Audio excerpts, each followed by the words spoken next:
Hey folks, today is a Monday. Actually, it's Tuesday. It feels like a Monday. Tuesday, January 18, 2022. Coming up on Roland Martin Unfiltered, streaming live on the Black Star Network. The showdown has begun in the United States Senate over voting rights. The debate on the Freedom to Vote and the John Lewis Voting Rights Advancement Act took place for the first time. And Democrats used a loophole in the 60-vote rule to begin the debate. But there's no such loophole to get the final vote passed without ending the filibuster. We'll talk with Melanie, Campbell, president of the National Coalition on Black Civic Participation, about what's going on Capitol Hill. Also, the U.S. government's website for free COVID-19 tests launched a day early, and the country continues to battle a surge in cases driven by Omicron. We'll talk with an infectious disease expert, Dr. Lane Rolling, on what we can expect, and also, is this going to be with us for forever? The white cop who murdered Laquan McDonald set to be released next month after serving just about half of his sentence. A Florida cop assaults one of his own fellow police officers when she tries to stop him from attacking a handcuffed suspect. An investigation reveals the Virginia Police Department used forged forensics to get people to confess to crimes. And in our Marketplace segment, sponsored by Verizon, we'll talk with John Hope Bryant, founder and CEO of the Promise Homes Company, who has closed on a $200 million institutional debt facility. We'll tell you exactly what that means. Folks, it's time to bring the funk on Roland Martin Unfiltered on the Black Star Network. Let's go. He's got it. Yeah, go ahead. Whatever the biz, he's on it. Okay, we're fine. Whatever it is, he's got the scoop, the fact, the find. And when it breaks, he's right on time and it's rolling. Best believe he's knowing. Putting it down from sports to news to politics. With entertainment just for kicks, he's rolling. It's on go, y'all. It's Roland Martin, rolling with Roland now. He's funk, he's fresh, he's real, the best, you know he's Roland Martin now.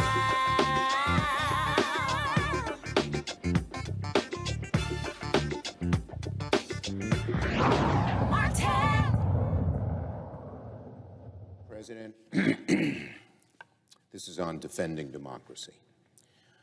The eyes of the nation will be watching what happens this week in the United States Senate. Just a few days removed from what would have been Dr. Martin Luther King Jr.'s 93rd birthday, the Senate has begun the debate on the Freedom to Vote Act and the John Lewis Voting Rights Advancement Act. For the first time in this Congress, Democrats have tried for months to hold a voting rights debate on the floor, but we have been blocked each time by Republicans. We brought common sense proposals 4 times on the floor of the Senate, and only once did one senator, Lisa Murkowski, to her credit, agree to even begin debate on voting rights. On all 3 other votes, not a single Republican joined us. Every one of them voted to block even a debate on voting rights. So today we are taking this step by using a message from the House.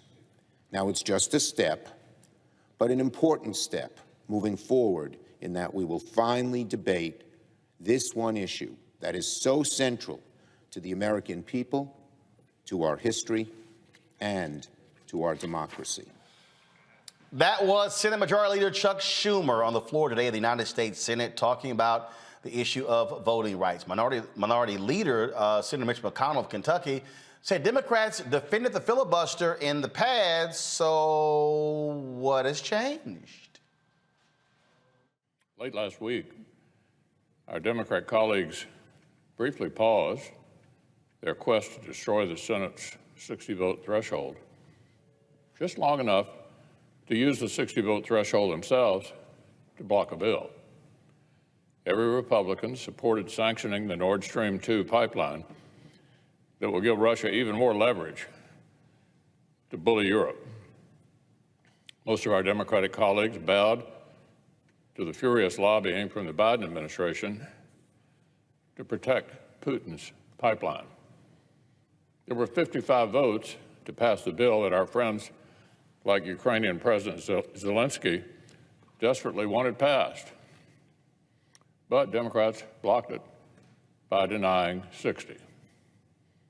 Now, many of these same colleagues have spent weeks thundering, literally thundering, that the Senate's 60-vote threshold is an offensive tool of obstruction, a Jim Crow relic, declaring that simple majorities should always get their way.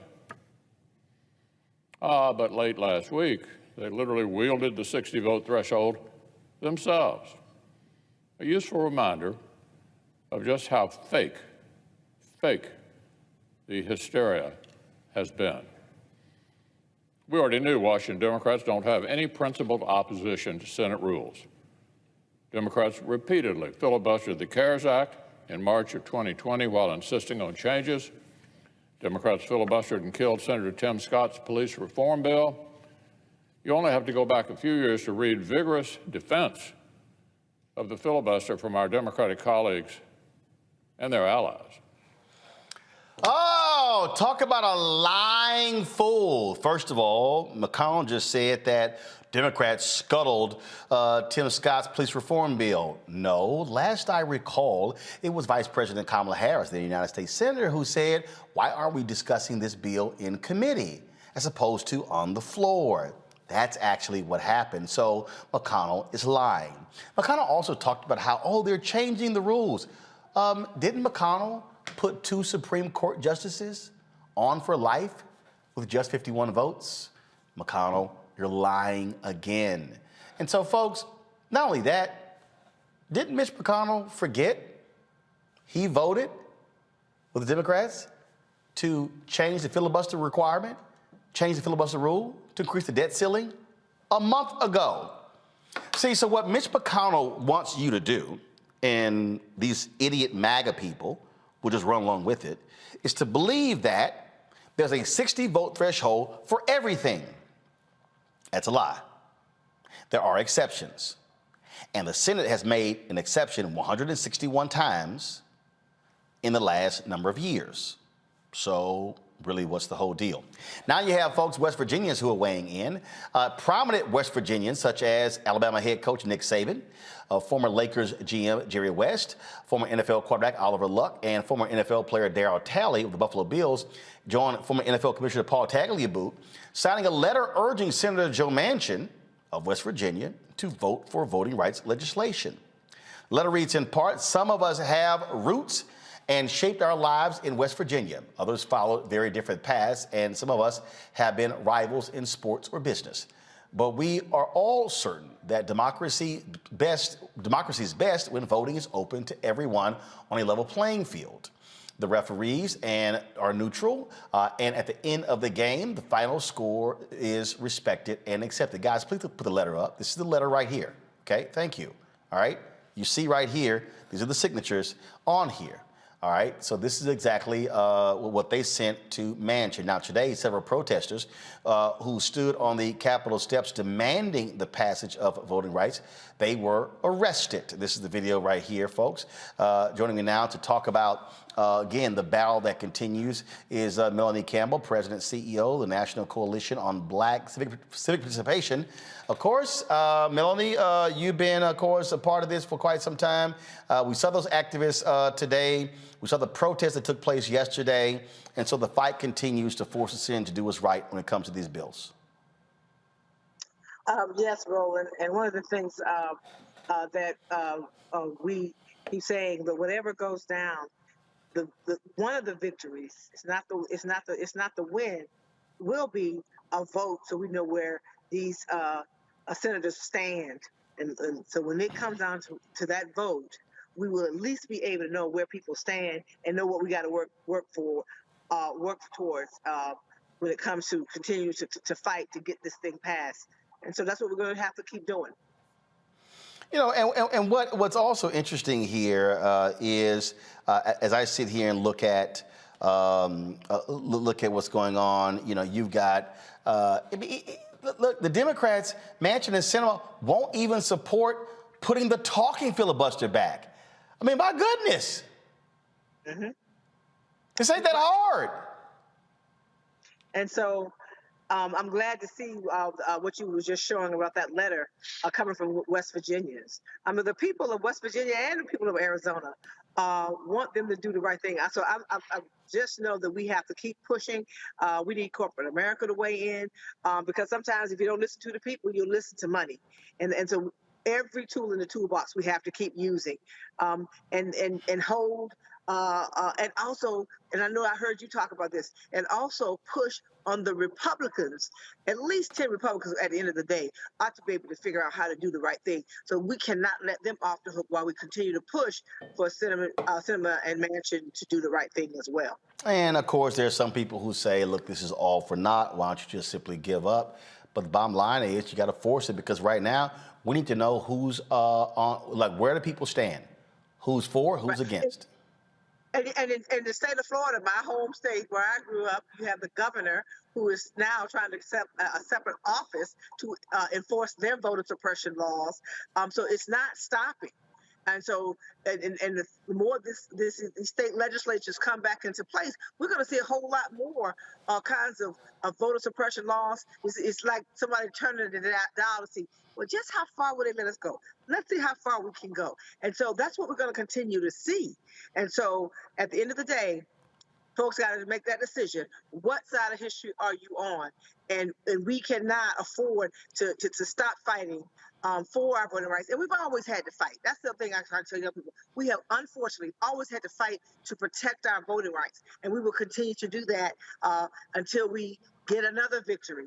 And then even with that, we have to keep and stay vigilant by making sure that we continue to vote, and especially when you get down to state and local elections, especially these days, state elections, because a lot of times the state override what's happening with local political, local elected officials and city councils and mayors anyway. And I apologize, I'm out, I couldn't get some. I know you hear them sirens, so apologize. It's all good. It's all good. And when we talk about the pressure and why that's important, all levers must be pulled to get the attention of these members of Congress. Yes. All of them. And Roland, whatever goes down with this vote this week, and I know my sisters and brothers were out there today, putting their bodies on the line. We will continue to do that. We also simultaneously have to make sure that whatever's going on, that we vote this year and continue to engage this administration. And they say they're going to stay the course, keep pushing the White House, get with the Justice Department, every tool that we can.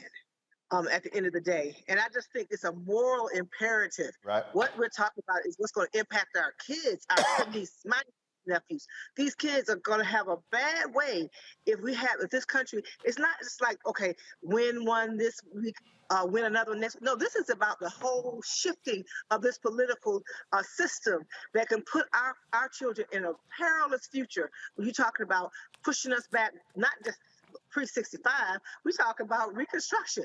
When you can do what they're doing, it's not going to stop here.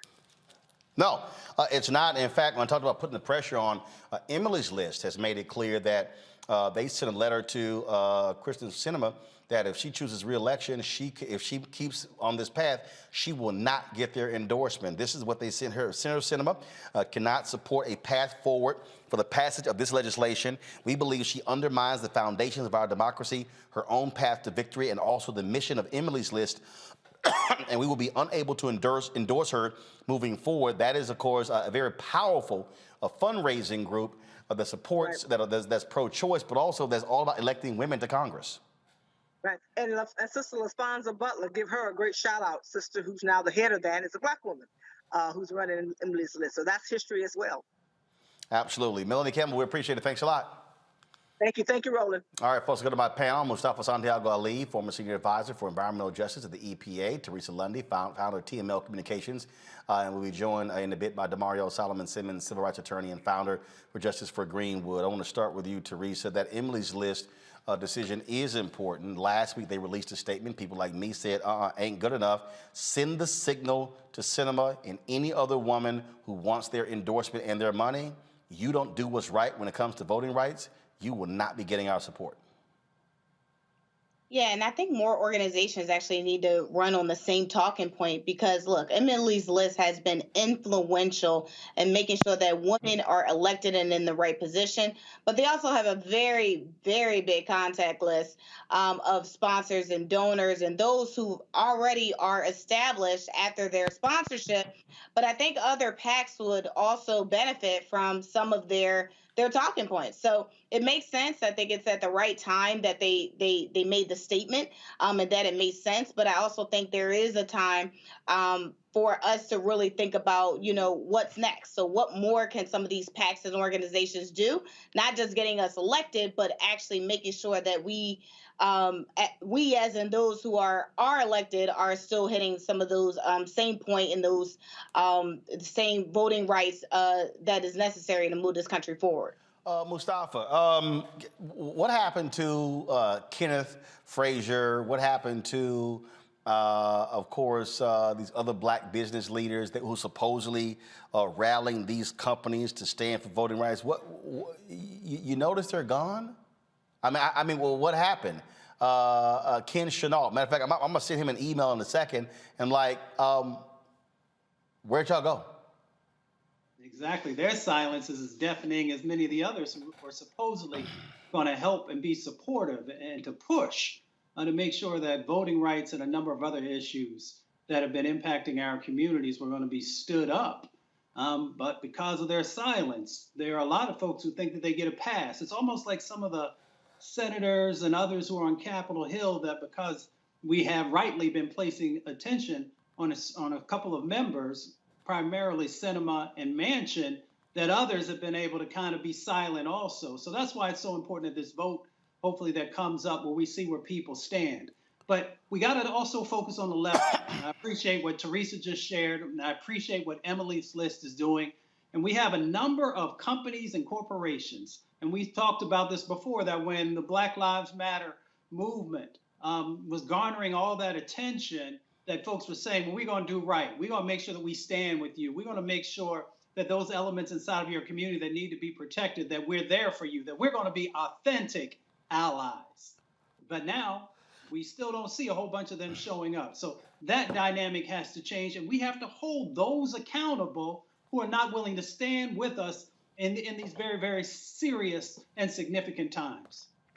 Indeed. Let's go to the floor of the United States Senate, where they are debating this very issue right now, and let's hear what is being discussed.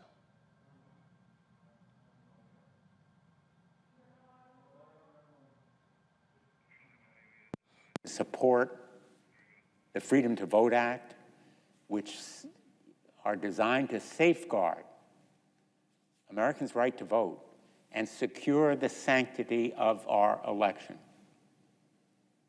And today, just as Ukraine faces a threat to its independence and freedom,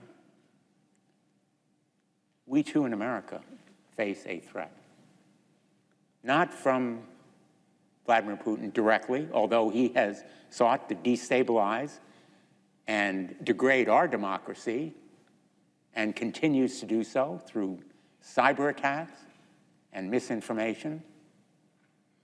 Certainly 2016's interference in our elections is a warning bell, an alarm that we need to be stronger against foreign interference. But within, the threat is equally, if not more, alarming. Because what we are seeing across this great country, in state after state, are efforts to suppress the vote and restrict the franchise. Last year, more than 440 restriction bills were introduced in 49 states, and 19 of those states successfully enacted 34 laws that made it harder for people to vote. These laws make mail voting and early voting more difficult. They manipulate the boundaries of districts to reduce minority representation, and have led to a purge of 3.1 million voters from the rolls in areas that were once covered by the voting rights preclearance requirement. We are seeing a tidal wave of voter suppression that continues even as we speak today on this floor. The vote today comes in a week where we celebrate the legacy of Reverend Dr. Martin Luther King Jr. For the first time in my memory, I was out of the country on that day, but it was ever present in my mind and heart, and it should animate us today. That memory and legacy, which were so powerfully expressed on August 6th, 1965, when President Lyndon Johnson signed the Voting Rights Act into law. He called it a triumph for freedom as huge as any victory that has ever been won on any battlefield.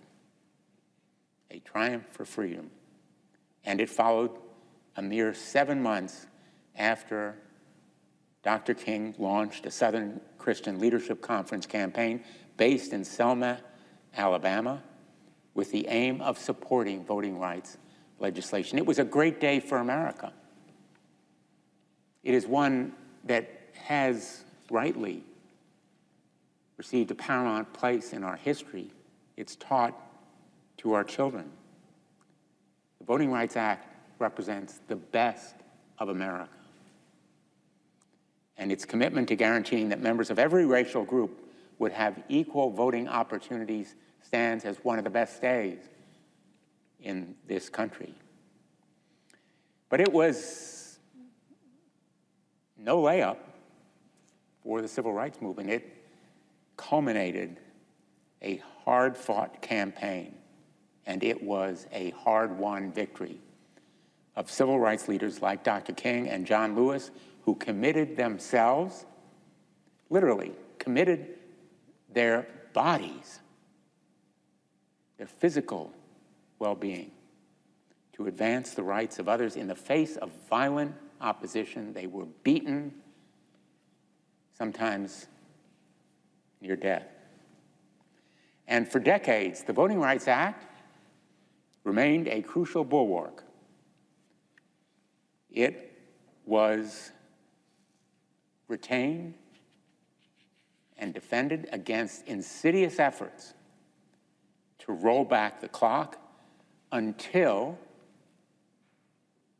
the United States Supreme Court did that work for opponents. In 2013 in Shelby County, the United States Supreme Court gutted the highly effective preclearance regime, thereby jeopardizing the progress that the Voting Rights Act made over the course of half a century in protecting against those voter suppression efforts throughout the country.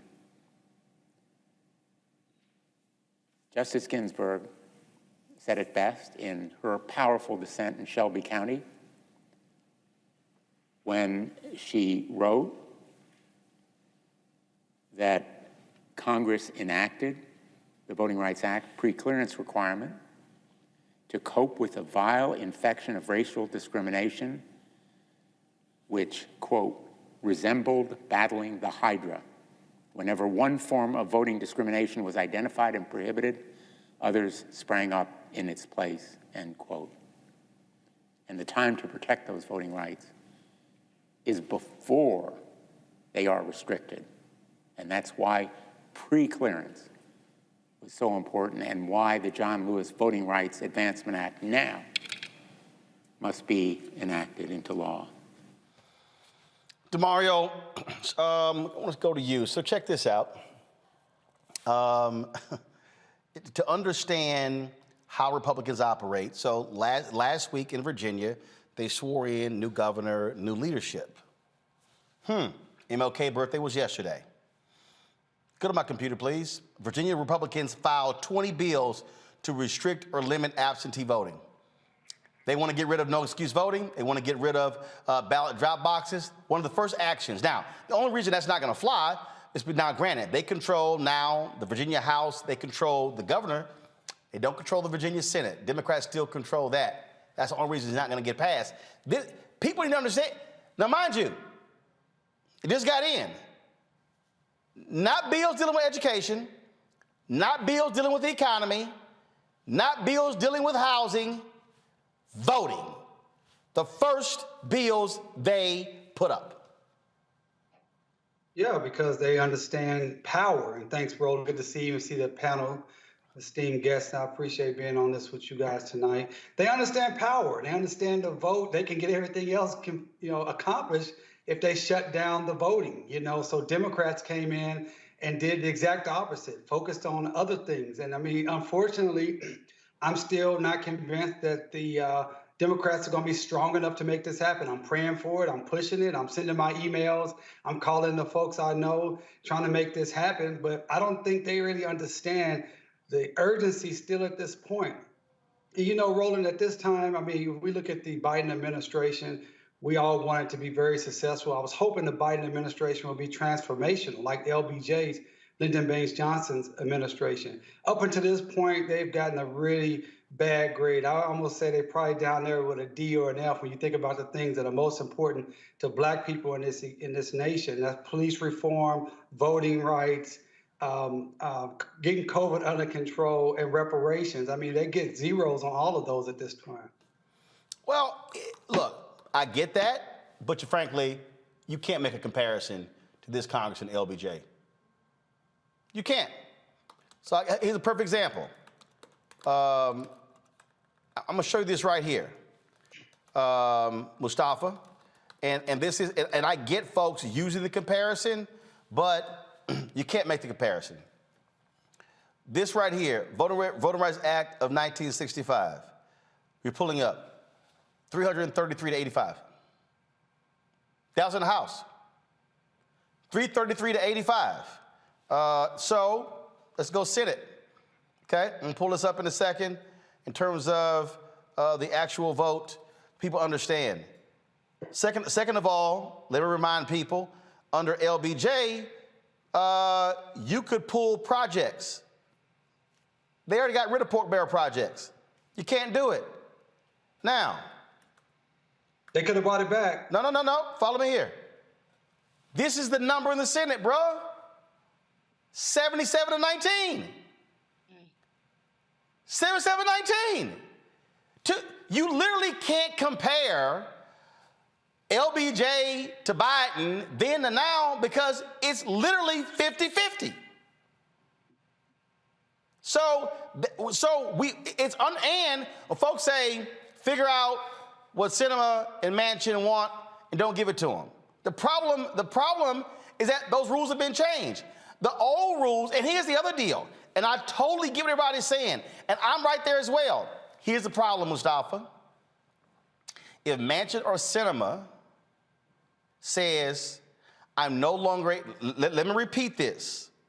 If Manchin or Sinema says, I'm no longer a Democrat, not become a Republican, and now I'm an independent and choose not to caucus with the Democrats, Chuck Schumer is the minority leader, and Republicans control all committees. That's how tenuous this situation is right now in the United States Senate. It's a tightrope. And most folks haven't spent any time on Capitol Hill, so they don't really understand, unfortunately, how the numbers work and also how difficult it can be to be able to move the legislation, especially if you're trying to court someone to actually get the votes. That's why when you look at things like the Build Back Better as an example, it shrunk from 3.5 trillion down to like 1.7 trillion, 1.9 trillion, and it still couldn't get folks to move forward and do the right thing. So there is this tightrope that, Schumer, that the president and others are currently walking to be able to, just get voting rights, just to be able to get folks to come to the floor and be able to debate this and Mustafa, let me go back, pull it up. It was 333 to 85 in the House, 77-19 in the Senate. Republicans voted for it. The problem right now is there are zero Republicans voted in the House. Zero are going to vote in the Senate. Zero Republicans voted for the COVID relief bill. Zero.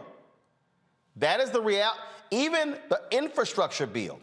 The problem that we're now dealing with is what LBJ had to do was to simply get through the barricades of the filibuster, because then the committees were even more powerful, where you couldn't advance anything to the floor without going through the committee. So everything died in committee.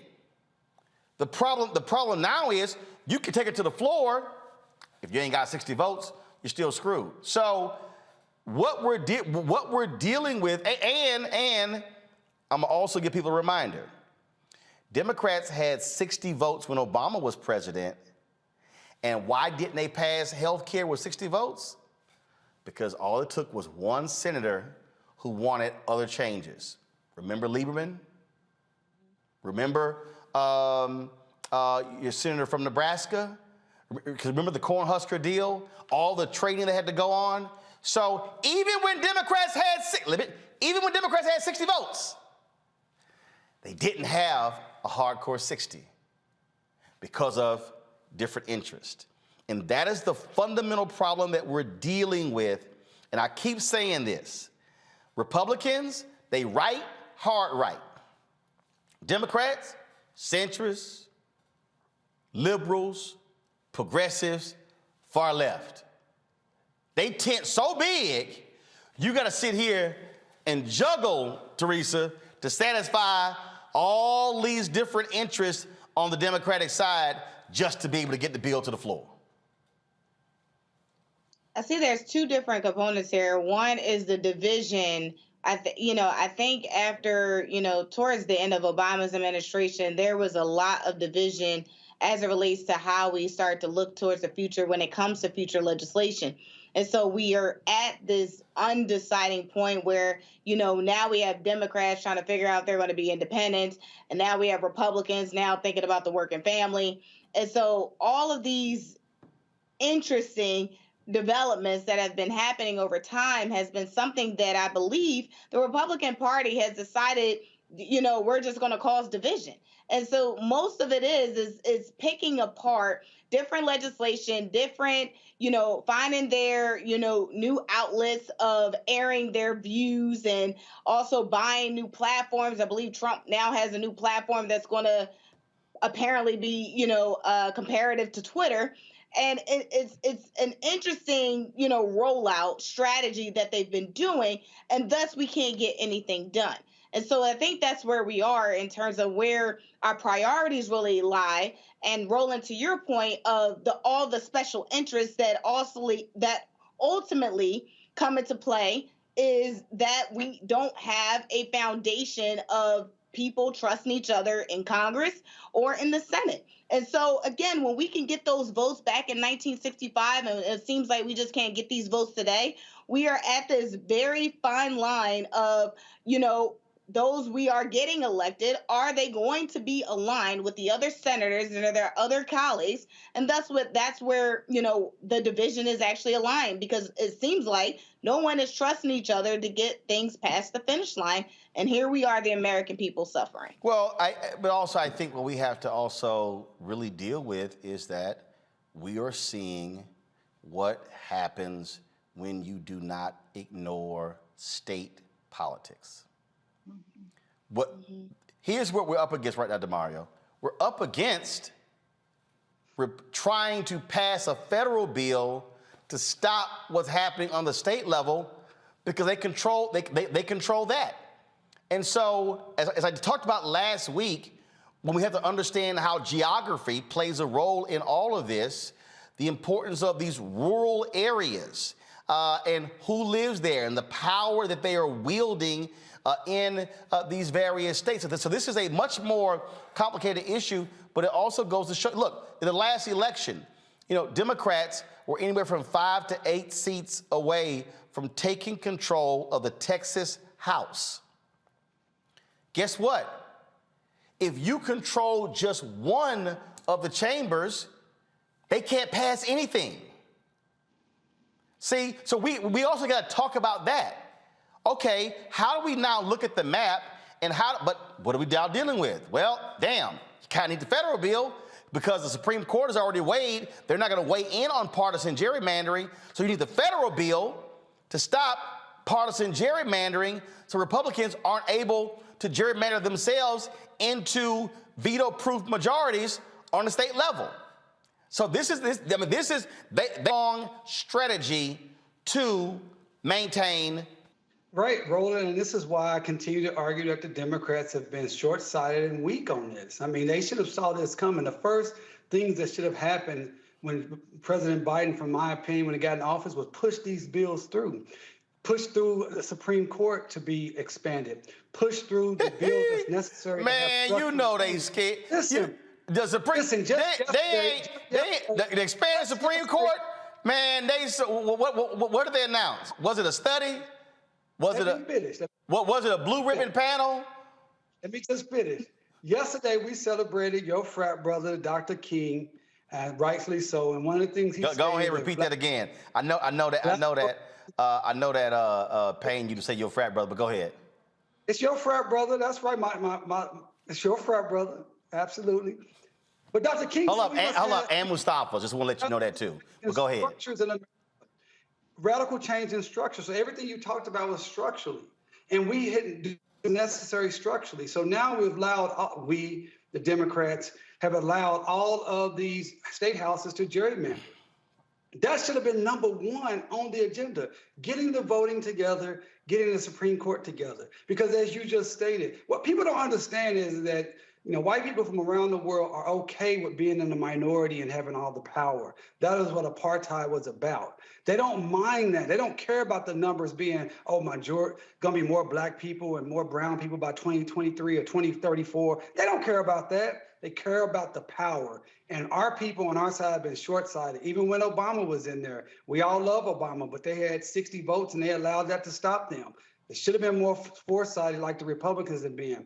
We need this. This is a matter of life and death for our community. You stated it, Roland. They can lock in super majorities that will be there for decades to come. They already have a majority on the Supreme Court, 6-3. Why the heck is our Kennedy not moving off the court yet? These are the things that the Democrats just don't play politics as well as the Republicans, point blank.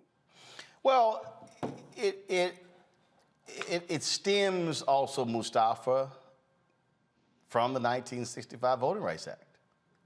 I mean, we always say on this show, black success has always been followed by white backlash.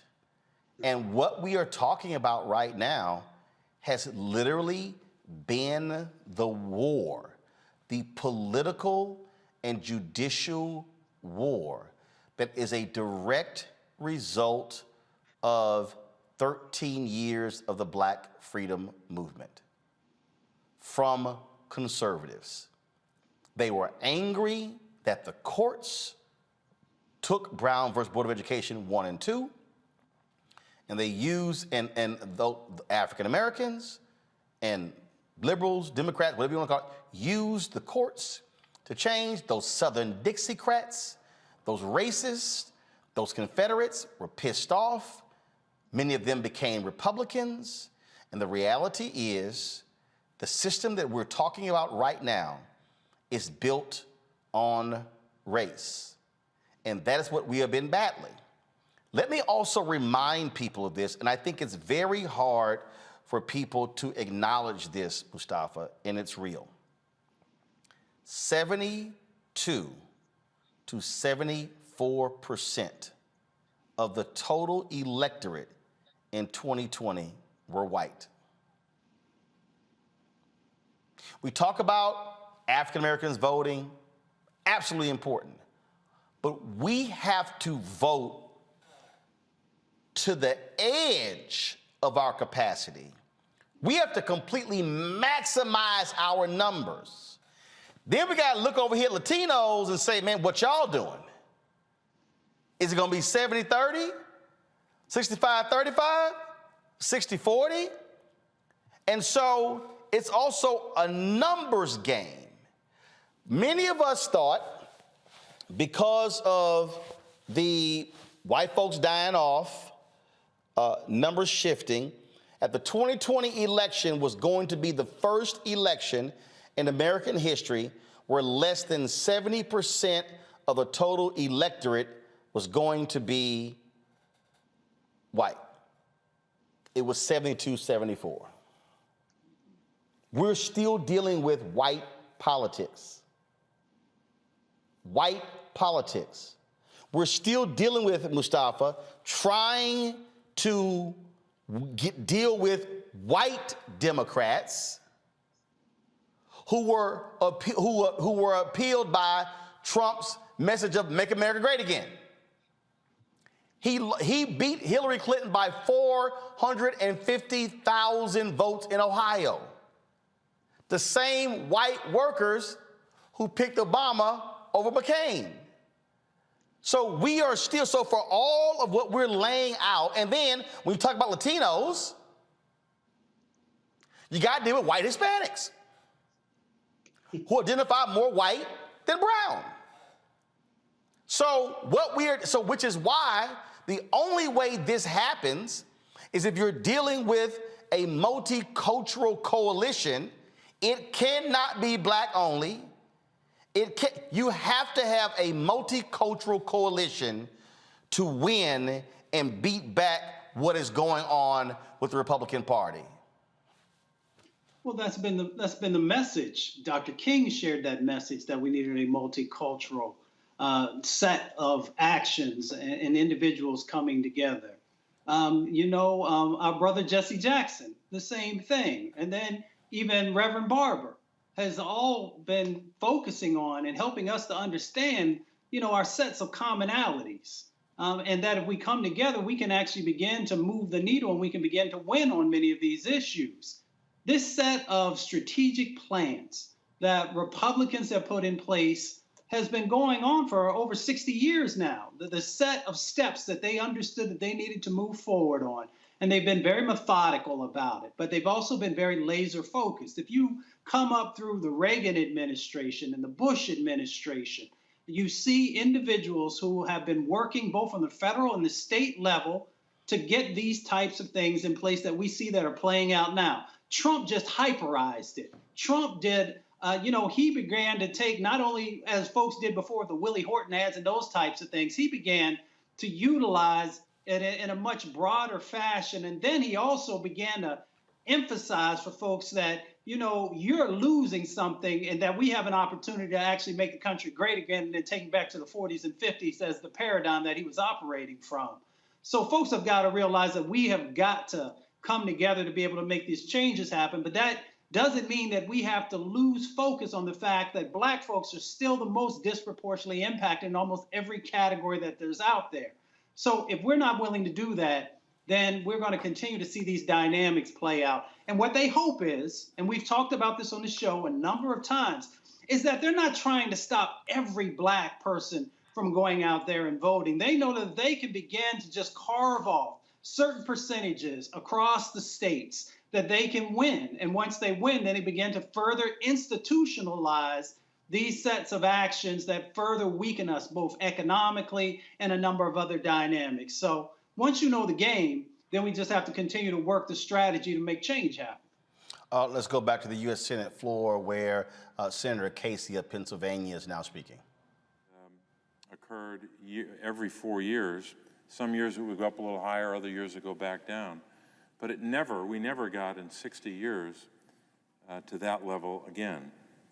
So for example, just the most recent two elections before 2020 in Pennsylvania, the 2012 election, 5.74 million people voted. That was 57% of the voting age population.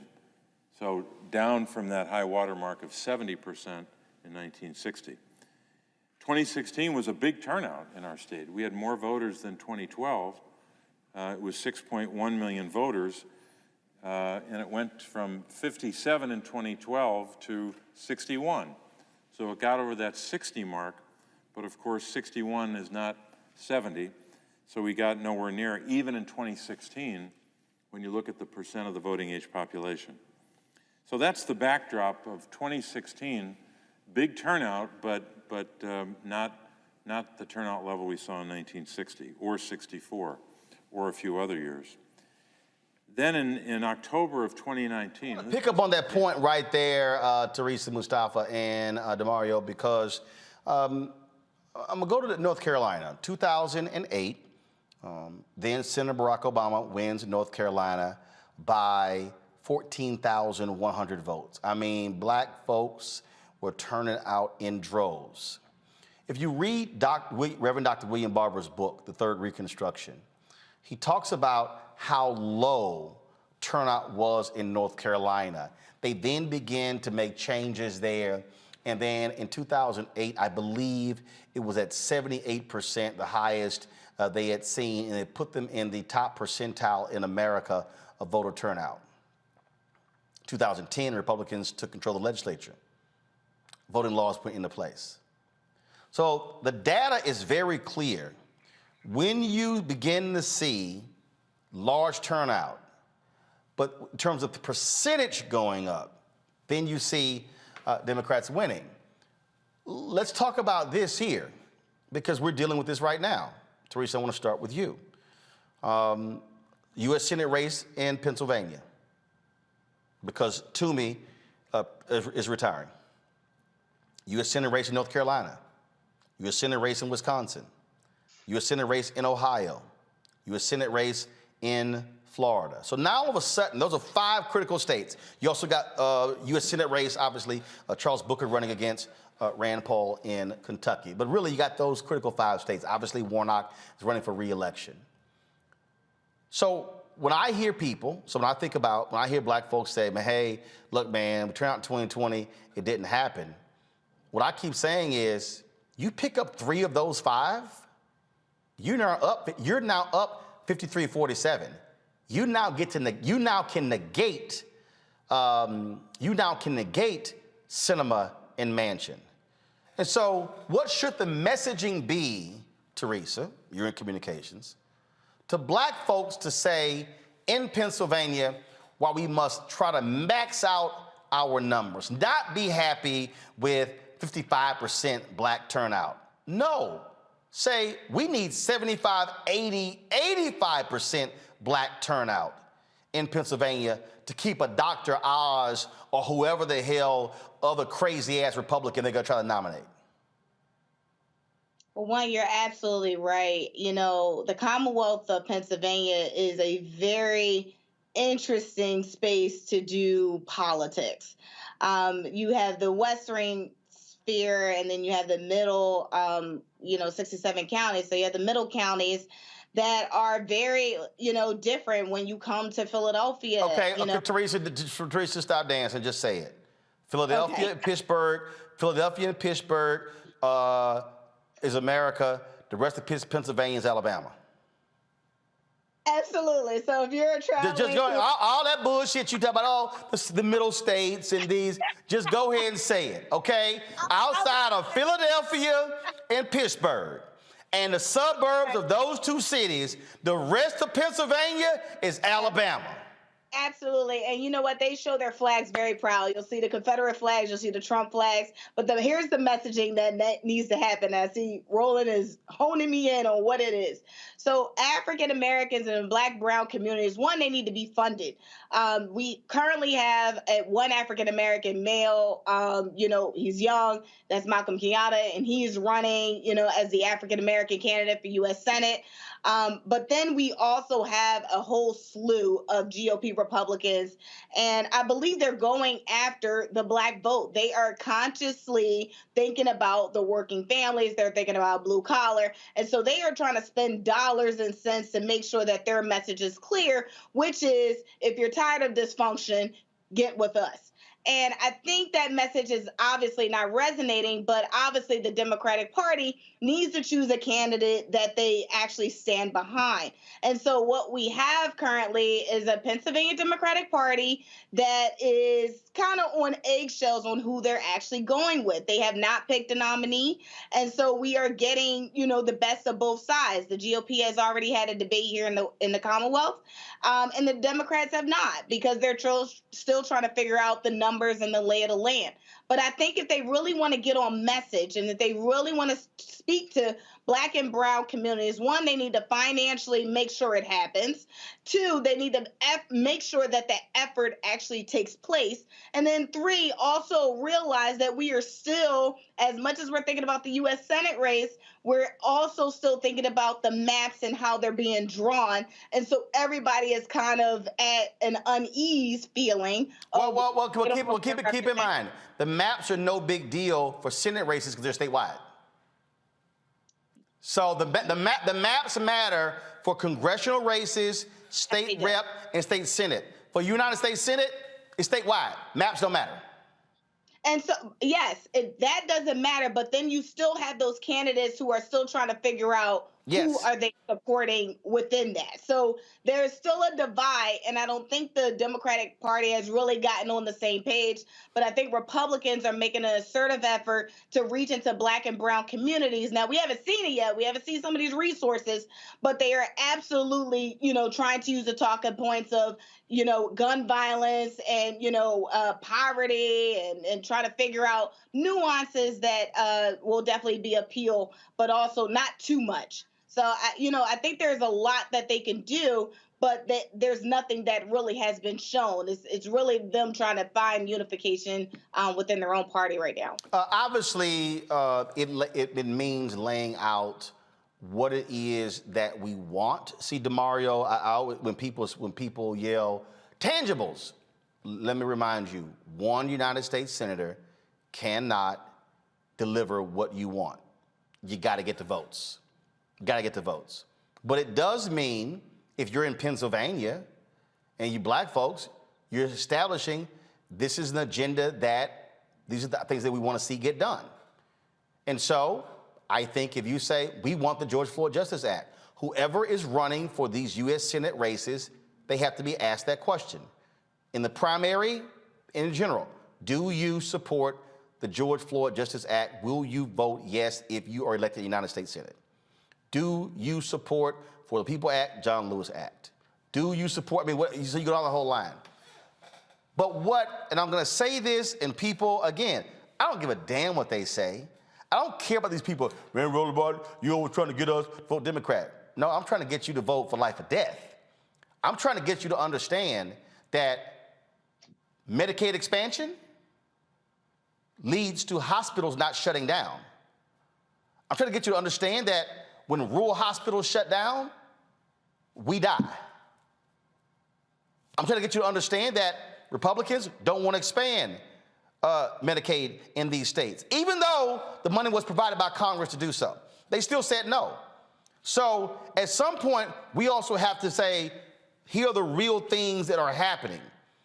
But what we can ill afford, I understand being pissed off, mad, angry, upset. But the quickest way, DeMario, to guarantee we will get screwed is if we sit at home. So the question is, what do you say to that person who's like, I ain't gonna vote? What do you say to the people, the campaigns, the folks who are running, what they must be saying to African Americans? Well, Roland, as you know, I'm just a country lawyer down here in Oklahoma and represent people who are injured and discriminated. Now, you're right. You country. You right.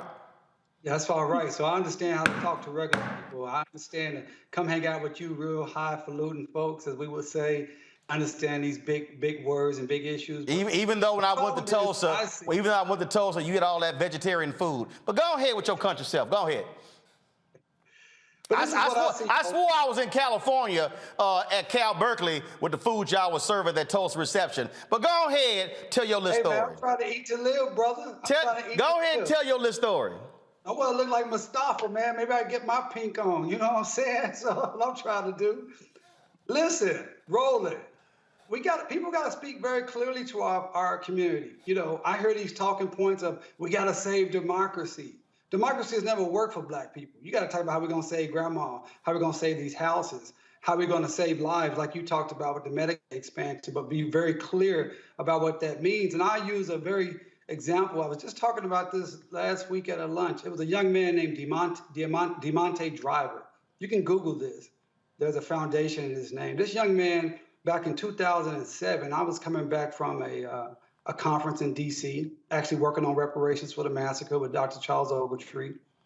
And I was reading a paper about Demonte Driver. He was 12 years old at the time, and he died because he had a cavity, and it turned into an abscess. And the reason, it went to his brain and killed him. Yep. And the reason he was not able to get that cavity, that tooth out, because no one would accept the Medicaid because the rates have been cut so low.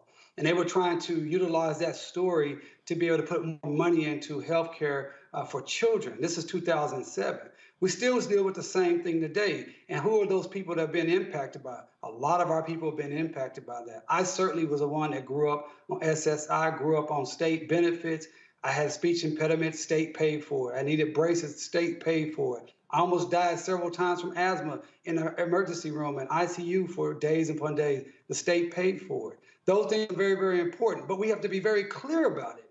Clearly state how it's going to help our lives. Don't talk about these saving democracy and all of that. We don't care about that. We care about paying our bills. We care about our kids being educated. We care about stop being brutalized by the police. We care about our communities looking the same as the white communities. We care about making sure the street lights work. We care about being treated as absolute first-class citizens. Don't come talking to us just because it's time for primary. Spend time, as the sister said, put resources behind our organizations, resources behind our leaders that we pick to help us understand what's going on. Those are the things I think Democrats need to say. And I say one more thing to that, Roland. You're absolutely right. It's not about, I'm not trying to say Democrat. The reality is the Republicans are a white supremacist party, period. They're not about ideas. They're not about anything. They're going to pull out of debates. They don't have a platform. They're letting you know the only thing we care about is maintaining power for the minority of folks that we wanted to have power for, period. So when you understand that, the only game in town really for us, unfortunately, is the Democratic Party. It's a terrible position to be in, but that's where we are. That's the reality of it. Mustafa. Housing, healthcare, jobs, and education. That's what folks care about in Canonsburg. That's what people care about in Uniontown, Pennsylvania. That's what folks in the Hill District in Pittsburgh care about. And my sister, Teresa, got Philly on lock, so she knows what folks are talking about there. And you got to tie it into the real world things that are going on in people's lives. And that means that if you're serious about winning this next set of elections, all the way up and down the ballot, then you got to be making the investments now, in this moment, in those areas, with those trusted voices that are in those communities who've been trying to hold it down for years. You can't wait until we get to July and August and then try and ramp things up. Support those Black organizations that are on the ground right now and those leaders in those communities, and make sure that you have these core elements that folks care about and show them how you are going to be able to make it become a reality, and let them know we just need one more. We used to talk about that all the time. I got some, but I need one more. We need one more senator in each one of these respective states to be able to make change happen and to be able to make your life have, the things that are necessary for you to be able to not just survive, but to thrive. Absolutely. All right, folks, got to go to a break. We come back. COVID is still impacting us. Now it's the Omicron variant. The question is, what can we do? Are we just going to have to live with this? And if so, how do we do it? What else is going to disrupt? We'll talk with an expert about that. And y'all know how we roll. I don't talk to people who read about COVID or medicine or science. We talk to those who actually study it, live it, because they're experts. You're watching Roland Martin Unfiltered on the Black Star Network.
Black Star Network is here.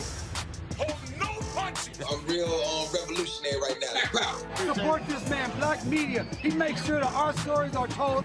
Thank you for being the voice of Black America, Roland. Stay black. I love y'all. All momentum we have now, we have to keep this going. The video looks phenomenal. See, there's a difference between Black Star Network and Black-owned media and something like CNN. You can't be Black-owned media and be scared. It's time to be smart. Bring your eyeballs home. You dig?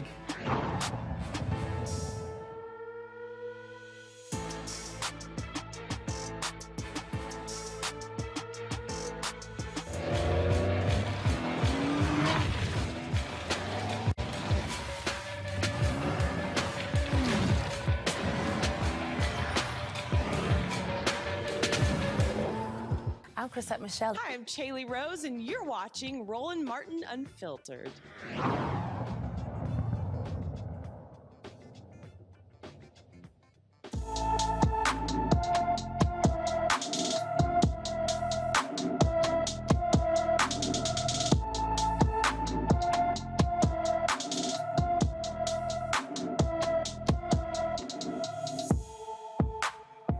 The family of 17-year-old Zion Foster needs your help finding the teen who has been missing since January 4th from East Point, Michigan. She is 5 feet 1 inches tall, weighs 120 pounds, with black and blonde hair and brown eyes. Her family believes she is being held against her will.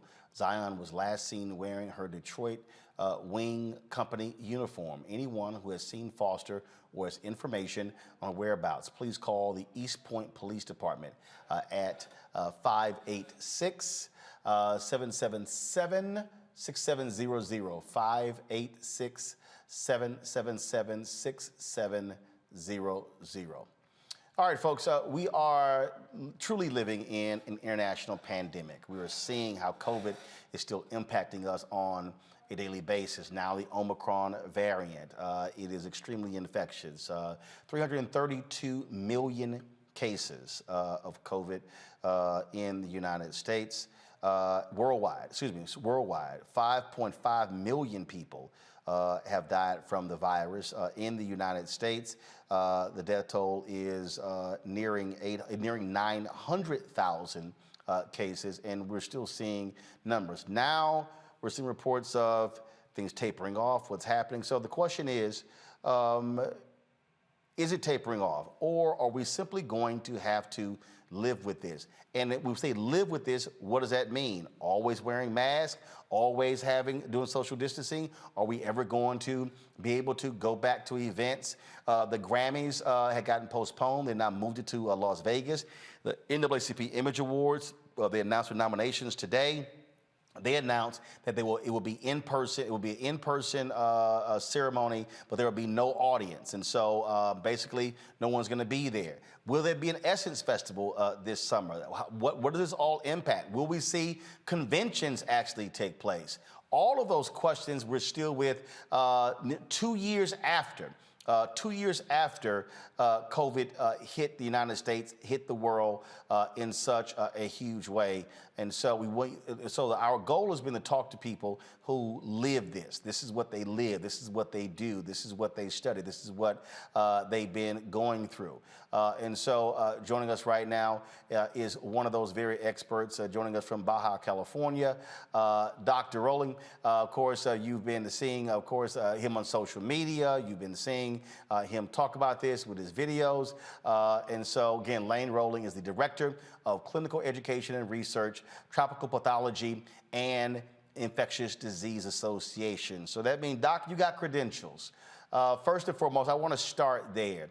It has to drive you crazy to watch these TikTok, YouTube, Twitter, Facebook doctors, folks who never studied, never practiced, but because they read a medical journal or because they saw something else and they're just repeating stuff ad nauseum as if they're actual experts.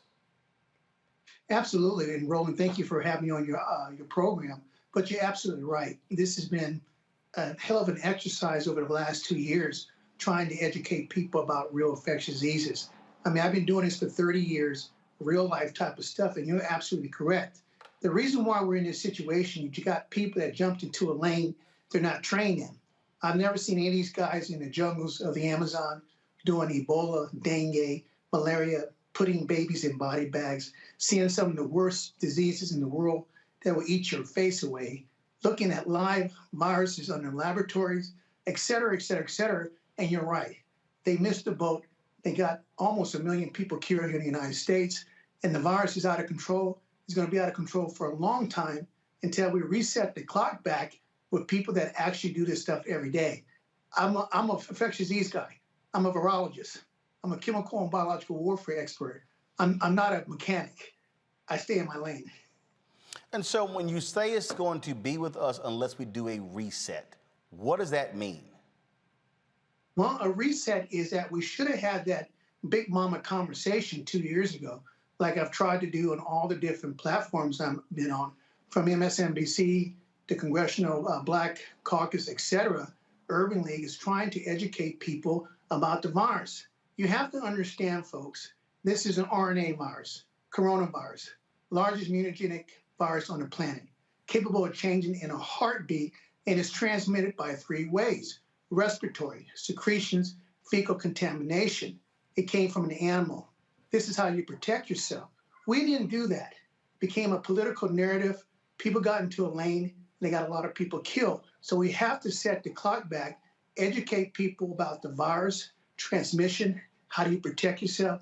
Dr. Rowland, you're an infectious disease specialist. How do you function in a world where you're dealing with some of the most dangerous pathogens on the planet and you don't get infected? Or if you do get infected, you survive. That is a big reset. And the problem that we've had because of the misinformation and disinformation, that is why Black America and people of minorities around the world are in a bad situation. So this, and you're absolutely right about the whole political point.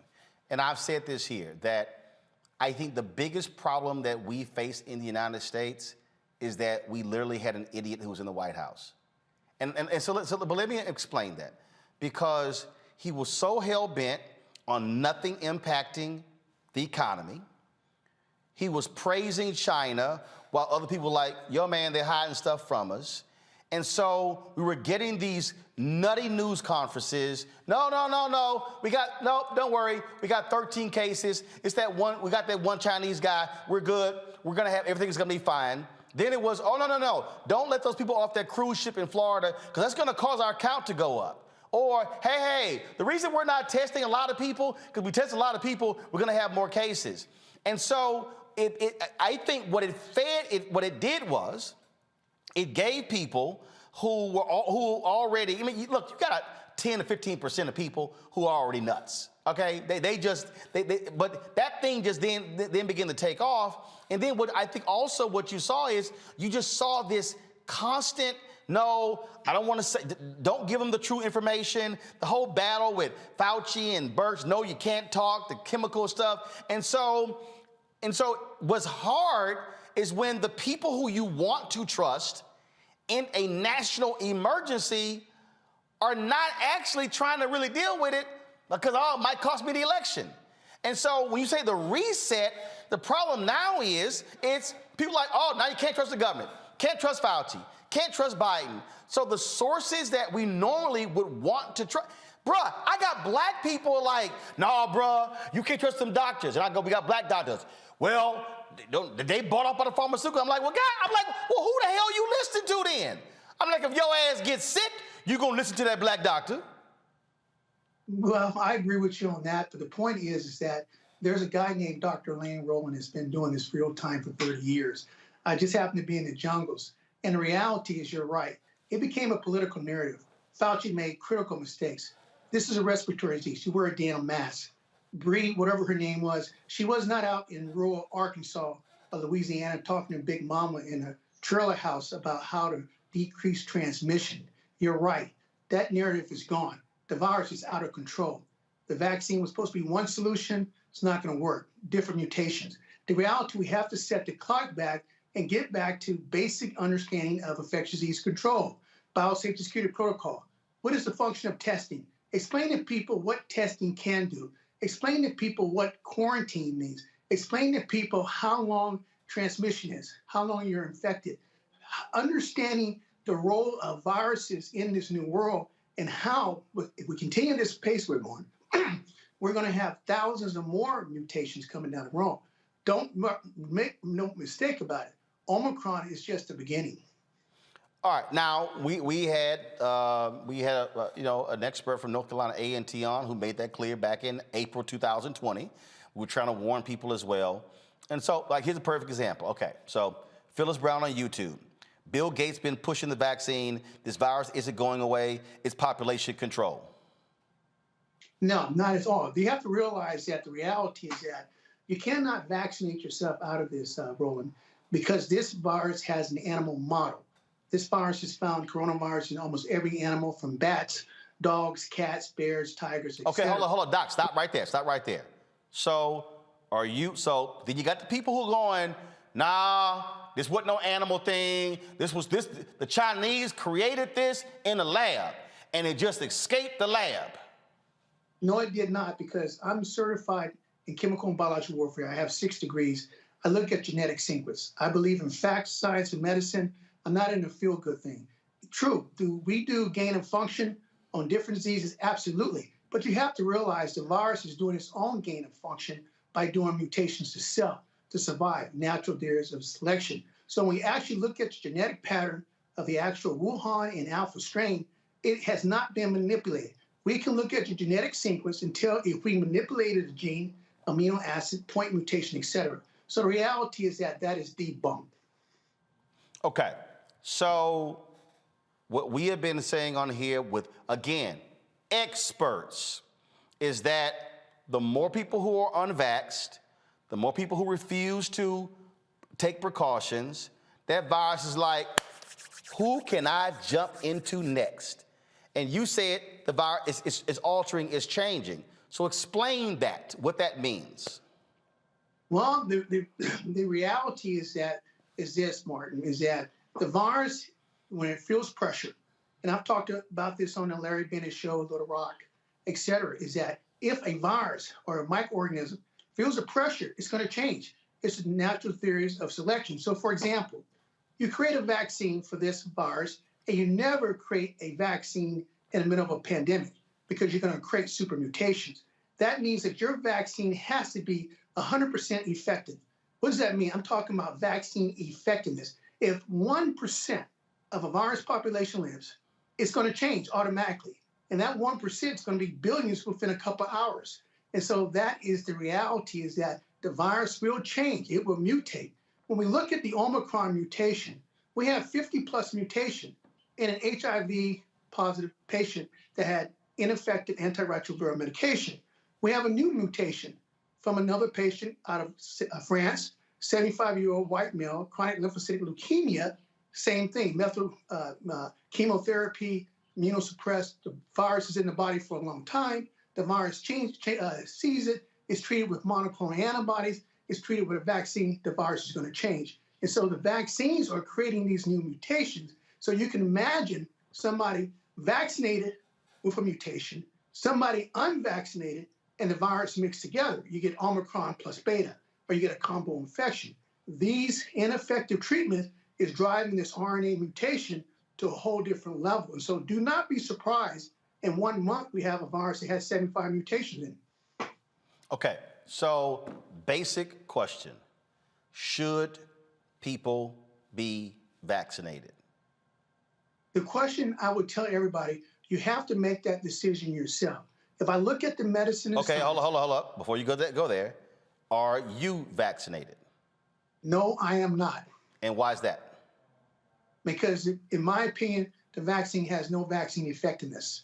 That's the reality. So even though you have Moderna, Pfizer, who say 91, 85, 81, even though you hear from NIH, CDC, you say? That is a complete lie. Let me make sure everybody understands this. There's 2 words that people need to understand in the vaccine world, especially in virology. We have vaccine efficacy and vaccine effectiveness. Vaccine efficacy, Pfizer is going to get a 95% vaccine efficacy all day long. But when you put it in the field, the real world, that number jumps down to about 45% vaccine effectiveness. Johnson & Johnson is down to 13%. Moderna is down to 54%. Ineffective. Then when you play it against these new mutations, the Omicron is probably 0. And this is reality because you cannot have a vaccine that has multiple capabilities. You have to have a vaccine for the alpha strain, beta strain, gamma strain, delta, Omicron, IHU, and they're not going to do that. So when we put it in the real world, when you test everybody, the big mamas, the diabetics, the kids with autism, the women in their first trimester, that number is not going to exist. And that is what's driving this mutation, global endemic infection that's going to be with us for the next 50 years plus. So with that in mind, but of course there are other doctors, other infectious disease experts who say we should get vaccinated. Now, if that's the case, then how are you protecting yourself? What are you saying to others how they should protect themselves from COVID? Well, let's start before I answer that question. If you believe in a vaccine, and I'm on the Black AIDS Institute, and we have a thing called CD4 marker for HIV patients. That measures somebody's health. I've been telling people from day one, I helped write the vaccine platform for the Vatican. If you're going to do a vaccine, you have to know what your neutralizing antibodies are. What are they? You get injected, you create antibodies. You measure that. You measure that at 0 day, 30 days, 60 days, 90 days, 1 year. And then you know what your level is. So that's the reality. Neutralizing antibodies is your marker for vaccines. That is the way it is. That's how simple it is. And you have to tune that into the equation. The way Dr. Rowland has always said is that you have to have great biosafety security protocols. Folks, I don't care if you're vaccinated, unvaccinated, wear a mask. Folks, make sure you wash your hands with antiseptic hand wash. Make sure you don't wear your shoes in your house. And least of all, when you're out in the public arena, do not touch the kiosk at the bank machine. Do not touch the PM machine at Walmart. They're contaminated with feces. You make sure you protect your hands and sterilize the environment you're in. Create that bubble. Make sure you have an air purification in your home. If you're at a job and the job is forcing you to be at work with 24 people in a room, you better have great air purification because we know that you can be infected within 5 minutes to 5 seconds of being exposed to the virus. So these little nuggets that Big Mama talked about many years ago, what we use in the world of bioinfectious disease control as an infectious disease specialist is the same concept that people have to use every day. Social distancing, making sure when you go in the public bathroom, be careful, especially at O'Hare Airport, where there's no toilet lids and you flush the toilet and there's feces everywhere with viruses. People don't think about that. Even going to the grocery store, and you watch people go to a grocery store, they pick their nose, they spit, they cough, they scratch, they squeeze the avocados, and they're infected. And you bring that home and you touch, your family touches that. So these biosafety security protocols are true, tried, and blue. And at the end of the day, Roland, the reality is natural immunity is always going to win. We know for a fact you get infected, you're going to have neutralizing antibodies for 6 months. If you go down the vaccine route, you will be getting booster shots 4 or 5 for the next 50 years. And that's going to be a whole different story too. So again, so walking through that, because again, we've had infectious disease experts like Dr. Tyson Bell on who says absolutely get vaccinated. Stephen A. Smith just talked about his COVID battle. Doctors told him had he not been vaccinated, he would have died from COVID. But one of the things that he said in talking about that, he said how different people react different ways. He said his sister smokes multiple packs a day. He said she had COVID for 3 or 4 days. She was fine. He had to be hospitalized and almost died. So if we're sitting here, if we're talking about to African Americans to protect themselves, and we're having different infectious disease experts who are black, one is saying get vaccinated, one saying don't get vaccinated. There are people who are saying, well, what in the hell are we supposed to do? Who the hell are we supposed to believe? Well, the reality, Roland, you have to really understand virology. You have to have really been in that world, in that space. Right. Like I mean, we've had other virologists on who said, get vaccinated. Well, let me explain the terms. We have a word called trophism in virology. Trophism means the ability of an organism to cause an infection, i.e. you get the flu, guess what happens? It affects your lungs. Well, this virus is completely different. This virus has what we have multitrophism, which means it can infect every cell in your body, from your eyes, nose, lungs, hearts, etc. So you can have all types of different reaction. Yeah, there's going to be people that are going to have different reaction because they might have a different viral load. Maybe they got more viruses in their nose. Maybe they breathe more in their lungs, etc. But the reality is that if you look at the vaccines down this line, what is your neutralizing antibodies? Simple question. That's your test. And CD4 is very important in HIV patients.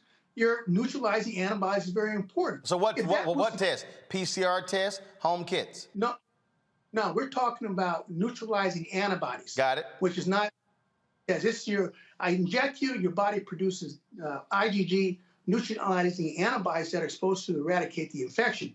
What is that number? This is when I told people 2 years ago, before the vaccine was even, you will be getting booster shots the rest of your life. And we're going to be getting alpha, beta, Megatron, Deltron, Planet of the Apes. They're going to keep going down because there is no long-term immunity to any coronavirus. I teach this stuff. I'm a professor of virology. On my exams, there's no long-term immunity to coronavirus, period. What book are they reading? They're damn sure not reading Dr. Rowland's clinical virology or clinical immunology, and they're damn sure not taking my master's course in virology. So I don't know where they're coming up with this information, but it's not correct, not based on any medical books I got 6 degrees. So the question is, in terms of moving forward, because see, what we get from our audience is folks want to know what to do. And so when you have competing experts saying one thing or another, what in the heck are y'all talking about when y'all in the room? Because the public damn sure don't know. Well, I can tell you right now, they're not on the stage I'm on, but I can tell you right the ones that you've talked to, the people that are supposed to be, I guess they got an F because almost 1 million Americans have died and the infection rate's still out of control. So that tells you their record.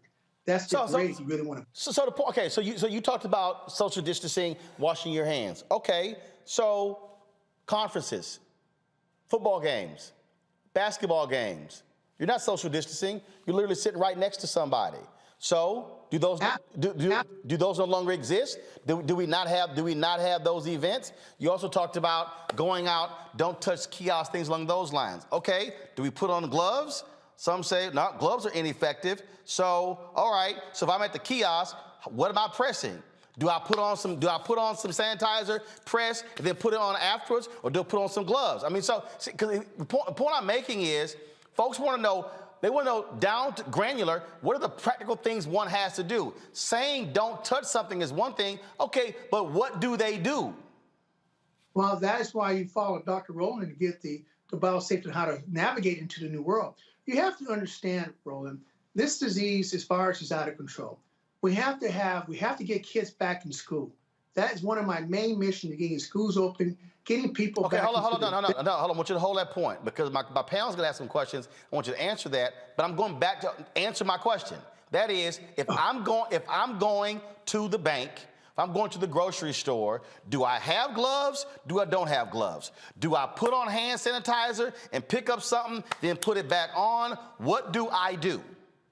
What you do is you get your hydrosol viral spray and you spray that area before you're going to touch it.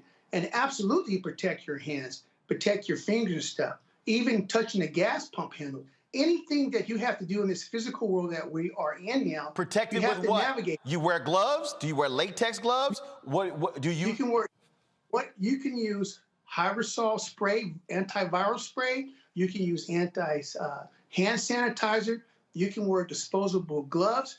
Anything that protects your hands from being in the contact for a transmission of that disease, you have to do that. So what I'm saying is, if I'm going to pump gas, do I put on some hand sanitizer, pump my gas, and then when I'm done, put some back on, and am I good? Hell, I would put that and also grab a paper towel for extra protection. Okay. Absolutely.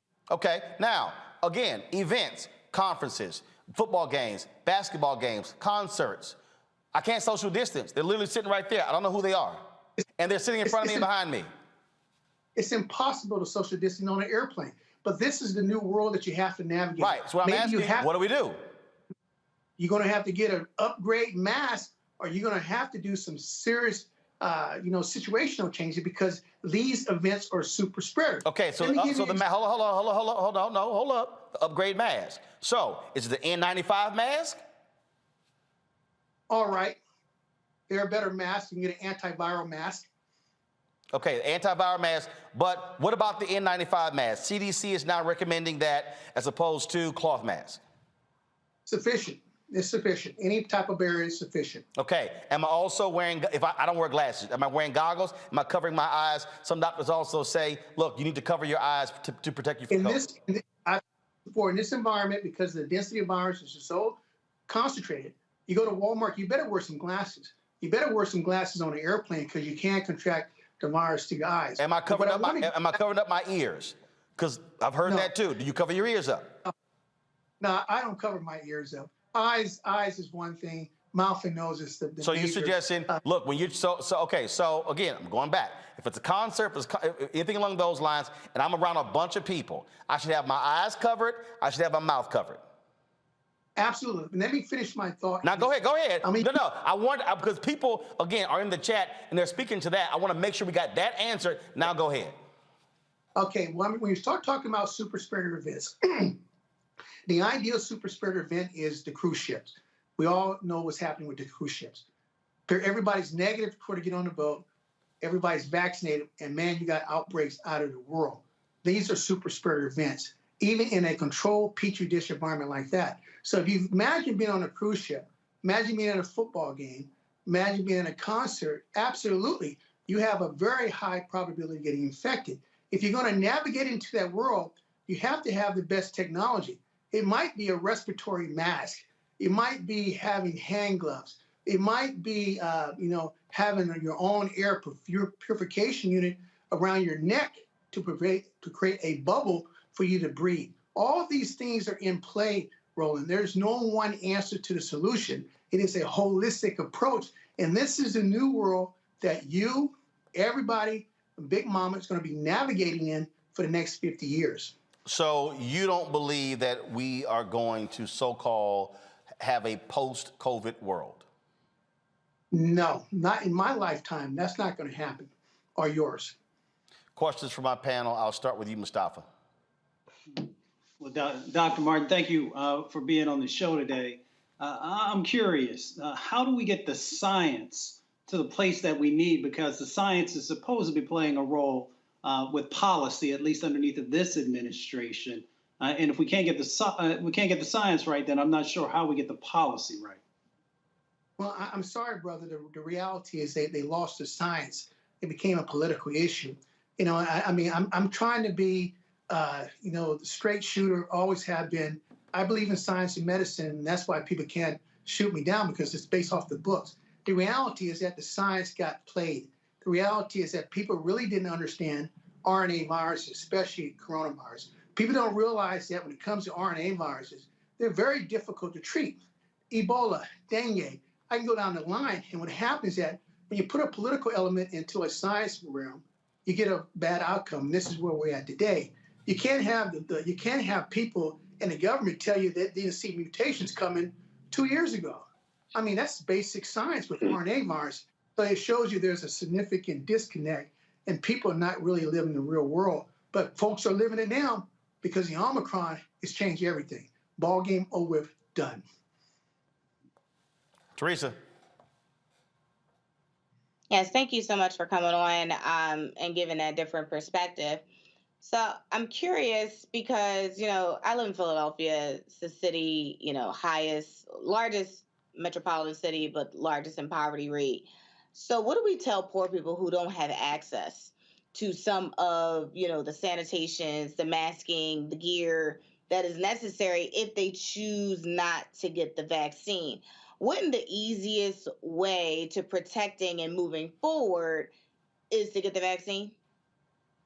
No, not the vaccine. The reality is that when I was put on the COVID healthcare task force for the Black Congressional Caucus and also working with the Urban League, Scott Hamlin out of Arkansas, we understand the significance of poor people really not having access to internet, the best technology. They can't afford the mask. And this is a significant problem that we have to be able to provide to these folks the same amount of effort that we provide for everybody else. And you have to understand the impacts of diseases. It's not just about the physical impact, it's the emotional impact. We've lost a whole generation of children to school. We're going to lose more generations of kids to school because of the Omicron situation. So we have to get back in the community, roll them sleeves up, get, like we say in the military, boots on the ground. We have to start all over and educate people about the reality of this virus, what our capabilities are, what the treatment is, and people are going to have to really put money into this effort, not because it's a moment. I mean, we've always had healthcare disparities. The reality is that now we really know we really have healthcare disparities, and we have to put the money where our mouths is because this disease, this virus is out of control. It's going to stay out of control, and we're going to have significant problems, especially in urban areas where kids are not going to school, kids are not getting their lunch, violence, et cetera. So we have to change. We have to get back to that humanity, as like they always say, we're supposed to be all this together, but we know that's a bunch of crap. We're going to have to do it ourselves. DeMario.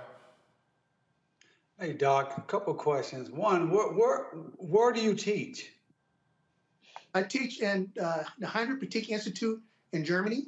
I'm the director of clinical and tropical medicine in Peru for the last 25 years. I train all over the world. I train students in the jungles of tropical diseases, everything that deals with diseases. I'm in the jungles, real jungles. Yeah, and I heard you say Arkansas. You know, that's pretty close to me in Oklahoma. Are you from Arkansas? Are you working? You was working with the Urban League in Arkansas. How did that connection happen?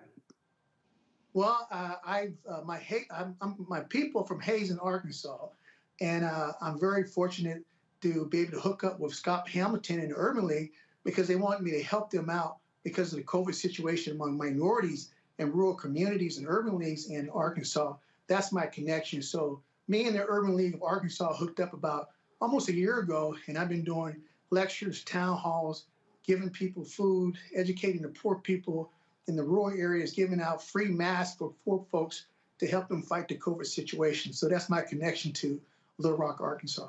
Okay, cool. One last question, Roland. So, Doc, you said how we treat this. Now, what we are now, you said it's an elf, and I think the proof is in the pudding. Things are out of control. If you were Dr. Fauci's position or had control over the policy for COVID, what specifically would you do to get it under control? Well, the first thing he should have did, if you're in this business to save people's Well, I'm saying, what would you do? What would you do, right? I'm about to tell you that. My reality, what I would have done was get on a national platform worldwide. Not what you would have done, like what would you do like now from today moving forward? Right. I would set the clock back. I would tell everybody, sit down. We got a national press conference. We're going to talk about the virus. How are we going to get through this? Where do we find the virus at? We find it in feces. What do we need to do? How do we treat it? What happens if you get a head cold? Tell me about all the different things. I would tell you about how to create that bubble for yourself and how we navigate. I would tell you what does testing really tell us? How accurate is testing? I would tell you about the virus. I would tell you about solutions from air purification units to the best antiseptic hand wash. I would tell you how to navigate in this new world. I would teach you how to keep your business open in real time because we have to have the economy going. This is what I would do. But I hear you saying, Doc, you would tell me, but I'm asking you to tell me, like, how would I keep my business open? How would you keep me safe? I want you to give me a specific, not me, but the audience. I think people, you come on, you have a very, compelling personality. You have a lot of confidence. I think people want to hear from you specifically. What would you do differently from this day moving forward? Because as you stated, kids out of school, my nephews and nieces are out of school. People want to figure out how to move forward. People are afraid to go back to work. I think Roland is giving you an extended period of time to, give your perspective. So what I'm asking specifically, what would you do today to stop this out of control virus? For example, your people's school. You call me up. I would come there and we would evaluate the situation. I would look at your weak points. I would create that biosafety security protocols at your individual institution, i.e. as its foot mats. What do you have in your doors? What's your air purification unit? Are you spraying your school buses? What are you using to control your bathroom? Because the infectious disease rate is high in the bathroom. How are kids going to be able to eat with their masks? I would come there and my team, we will self-assess, and then we would implement the best biosafety security protocol based off of what we call situation awareness. Maybe you guys are doing it 50%. Maybe you might not be doing it at all, but we would implement that to make it happen. With that, we will also add the famous thing that a lot of people forget is that we would test. We would test the individual institution to find out if the virus is in the building. I've tested schools in the United States, and we found the virus on vacuum handles, cleaners. The janitor was spreading the virus in the school. So this is the type of high-tech biosafety security protocols that Tapeta, my company, and myself will provide to save people's lives and be able to navigate into this new world. All right. So those are the Mustafa, you had an additional question. Dr. Martin, I was just, at the beginning of the pandemic, everyone talked about Dr. Rowling. Dr. Rowland, I'm sorry.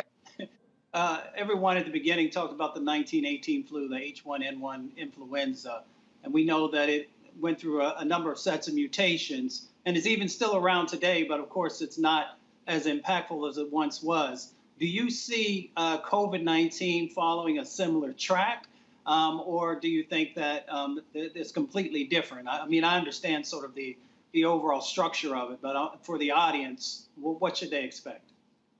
Well, the reality is that the coronavirus pandemic, this is not the first time this has occurred. This occurred 20,000 years ago. The 1918 pandemic is a baby to the coronavirus. You have to understand that the 1918 pandemic didn't go on for 2 years. It started in 1912 in China and went until 2022. It changed the world, but it was really only one serotype. The problem with the coronavirus is that we have so many different mutations, alpha, beta, gamma, delta, mu1, Omicron, IHU, and more that are coming, and this is driving the different narrative. So it's going to be very hard unless we come up with a awesome vaccine that can cover every different mutation that's going to eradicate that. And we all have to be in this together. You can't have half the people wearing masks not wearing masks. This is our reality. But the reality at the end of the day, I'm sorry, I deal with death on a daily basis. I've seen stuff that will blow your mind away. I deal with reality. And folks, this is your new reality. And you're going to have to live in this new world, navigate in this new world. This is the COVID time of your life. Doc, multiple folks are asking in our various chat rooms, they want to know, where were you educated and what is your experience? My experience, my BS was Weber State, microbiology and chemistry, minor in military science, master's degree in cellular molecular genetics, University of Nevada, Reno Medical School, MD, University of Health Science. You said University of Nevada, Reno? Reno, yeah. Okay. University of Health Science, Antigua, San Francisco Medical School, residency training in Honolulu, Hawaii, 6 degrees. Okay, no, like I said, look, here's the deal. We got a totally interactive show, and so when we have folks who have questions, we go ahead and ask the question because they want answers. You can always go to my website, has all my CV credentials on there and stuff like that. Military trained, military officer, airborne, all that stuff. Okay. All right, Doc, we certainly appreciate you coming on. Like I said, we've had numerous, we probably now have done more than 150 plus COVID segments. We've had HBCU professors, we've had virologists, we've had infectious disease experts, ER physicians, numerous people who've been on, and so offering their perspective. And so we're glad that you're here to offer yours. And I've even actually had a couple of people, a couple of doctors have already said that they want to come on to refute some of what you had to say. So again, we'll let the experts do what they do. Well, that's fine. I just want to thank you for giving me the opportunity. I've been following you for about 1.5 years on this space too, and I look forward to doing a part 2 and let's make it happen and go out and save lives. That's what it's all about. I appreciate it. Thank you so very much.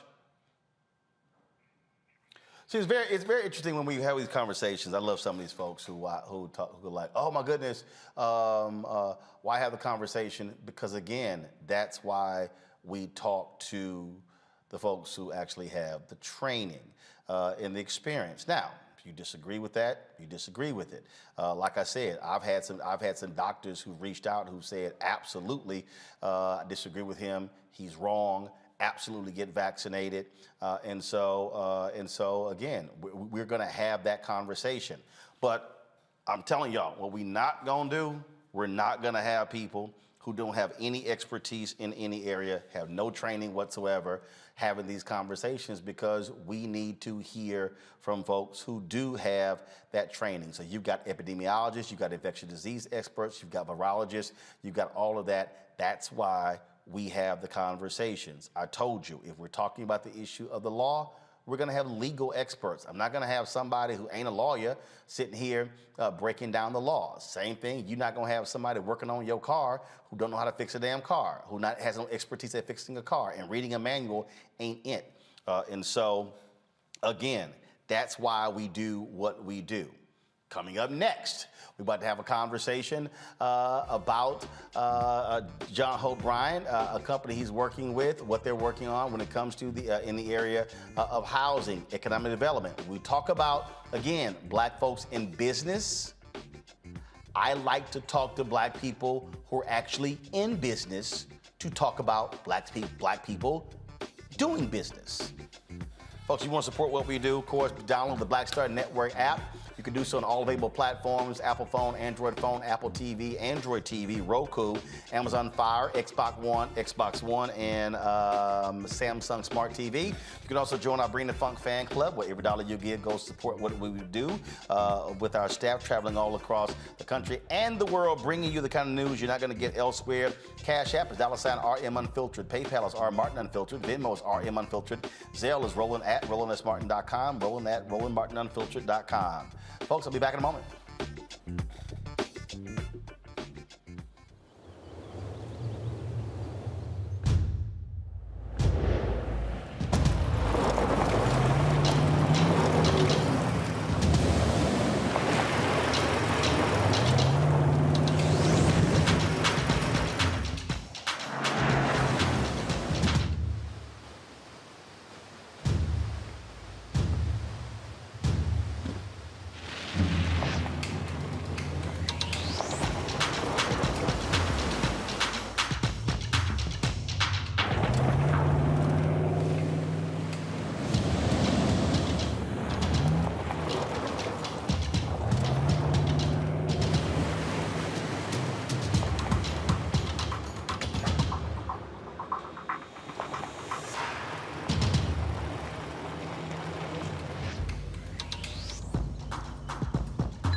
You know how some carriers give you so little for your older busted phone you just end up living with it? I don't think so. Verizon lets you trade in your broken phone for a shiny new one. You break it, we upgrade it. You dunk it, doggy bone it, slam it, wham it, strawberry jam it, we upgrade it. Get a 5G phone on us with select plans. Every customer, current, new, or business. Because everyone deserves better. And with plans starting at just $35, better costs less than you think.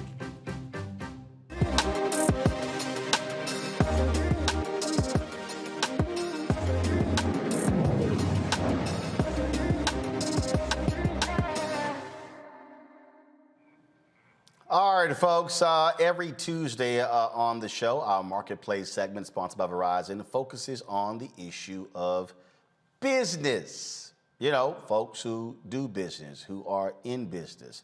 That's why we have this segment. It's always great to actually have these discussions, because what it does is it allows for us to be able to give you some practical insight into how folks are operating in this world when it comes to so many different areas. The nation's largest black-owned single-family rental company in the United States, they've secured a $200 million debt facility from the global investment management firm Barings. Now, last week, the Promise Homes Company announced the transaction, representing one of the 10 largest capital raises for a black-owned company over the last decade. Joining me now is John Hope Bryant, the founder and chairman and CEO of Promise Homes. He also, of course, founder of Operation Hope. You've seen John on the show before. Glad to have him back. So, John, explain to folks who don't know what this $200 million debt facility is. What is it? What does it mean? How significant is it? Yeah, it's a lot of hard work is what it is, just like what you do over there. But before we get into that, would you mind briefly, Roland, if I segue into your last segment? Sure, please? Go ahead. It always bothers me when someone who doesn't raise kids is going to tell you how to raise your kids, or somebody who's not subject to your decisions want to make a decision for your wallet or for your life. If somebody says you don't need a vaccine, and then you end up in the hospital taking their advice, what are they going to tell you when you're on the ventilator? Sorry, oops, well, wish it worked out differently for you. My wife, as you know, is a wellness expert. She lives on nature of the earth, and she's made me healthier. But she got the vaccine, and she got COVID because she was overconfident. These are her words. Went to Miami, Art Basel, and got COVID because she thought it was she assumed that she wasn't going to get it. She got COVID, but it hit her like the flu, Roland, because she was double vaccinated. And I didn't get it because I had the booster and I was with her. Okay. Then I got overconfident. And about 3 weeks later, I got COVID and I got it diagnosed last Tuesday and was free. In other words, had a negative reading by Friday because I had 3 shots, the booster, like you, I believe. It hit me like a common cold. There's no doubt in my mind, Roland, I'm in great shape, that if I had not gotten that booster, I'd be in the hospital. There's no doubt in my mind that my wife would be in the hospital. And 99.4% of everybody who's in the hospital, with a tube in their throat or dead, are unvaccinated. I think this is a very dangerous thing we're floating around here. We need to knock it off. We've been taking vaccines since we were born, right? What's wrong with this one, right? The flu used to kill millions of people all around the world. 100 million people, my bad. It's still killing 32 million a year. But this thing is killed 32,000 a year, I think the number is, I'm sorry. This thing is killed 800,000 people in less than 2 years, and it ain't stopping. And there's no cure for it. We need to knock it off. We need to stop playing with this. People know less about their Tylenol than they knew about this vaccine. I mean, about this approach of being unvaccinated. The problem is that this was created in a political environment, and as a result of it being created in a presidency of a near crazy person, I guess nobody trusts it. But as you know, one of the people who created one of the primary vaccines, the one I took, is a Black woman. I mean, we just need to root ourselves in some facts and some science and go to the CDC website. I mean, they're not crazy. Well, I can tell you right now, I took the vaccine, had no problem taking it, and if I hadn't taken it, I would be taking it today or tomorrow. Simple as that. And like I say, I've had enough doctors and experts on this show that we've been breaking this thing down since February of 2020. And so I have absolutely no problem whatsoever taking that vaccine. I got COVID, really was sick. Max tops 3 days, fever, chills for a couple of days, and then that was it. Came out of it, but yeah, that's just where I would be. And look, like I said to people, I've had other doctors who've reached out to us who say they would love to come on the show tomorrow to refute everything that Dr. Rowling just said. I said, not a problem. That's why we talk to those very people. And so that's what people ask, what are your credentials? Where'd you go to school? There are some people who are saying, oh, you know what? He went to a medical school in Antigua. I'm not trusting that. Or went to this school, I'm not trusting that. Okay, that's why people make those decisions. But we are going to present to you African Americans, Black folks who are experts in areas. And again, if you want to believe them, that's fine. But that's why we have numerous segments. We're not just talking to one folks. The problem I have is when people want me to talk to people who have no credentials whatsoever on anything in that area, but somehow you're an expert. So let's talk about internet doctors. Well, yeah, as I said, TikTok, YouTube doctors, and I'm not listening to them. All right, so let's go right to it. What is this $200 million debt facility? What does it mean? What does it do? So, Ambassador Andrew Young would say to live in a system of free enterprise and not to understand the rules of free enterprise must be the very definition of slavery. We just finished celebrating Dr. King's formal holiday yesterday, and I think if Dr. King was alive today, the work of what I call social justice through an economic lens is the work he'd be doing. That's what this is about, really, beyond the business deal for me. This is creating a whole new lane and hopefully an expressway and then a freeway of economic opportunity for all of us, because I think the new color is green.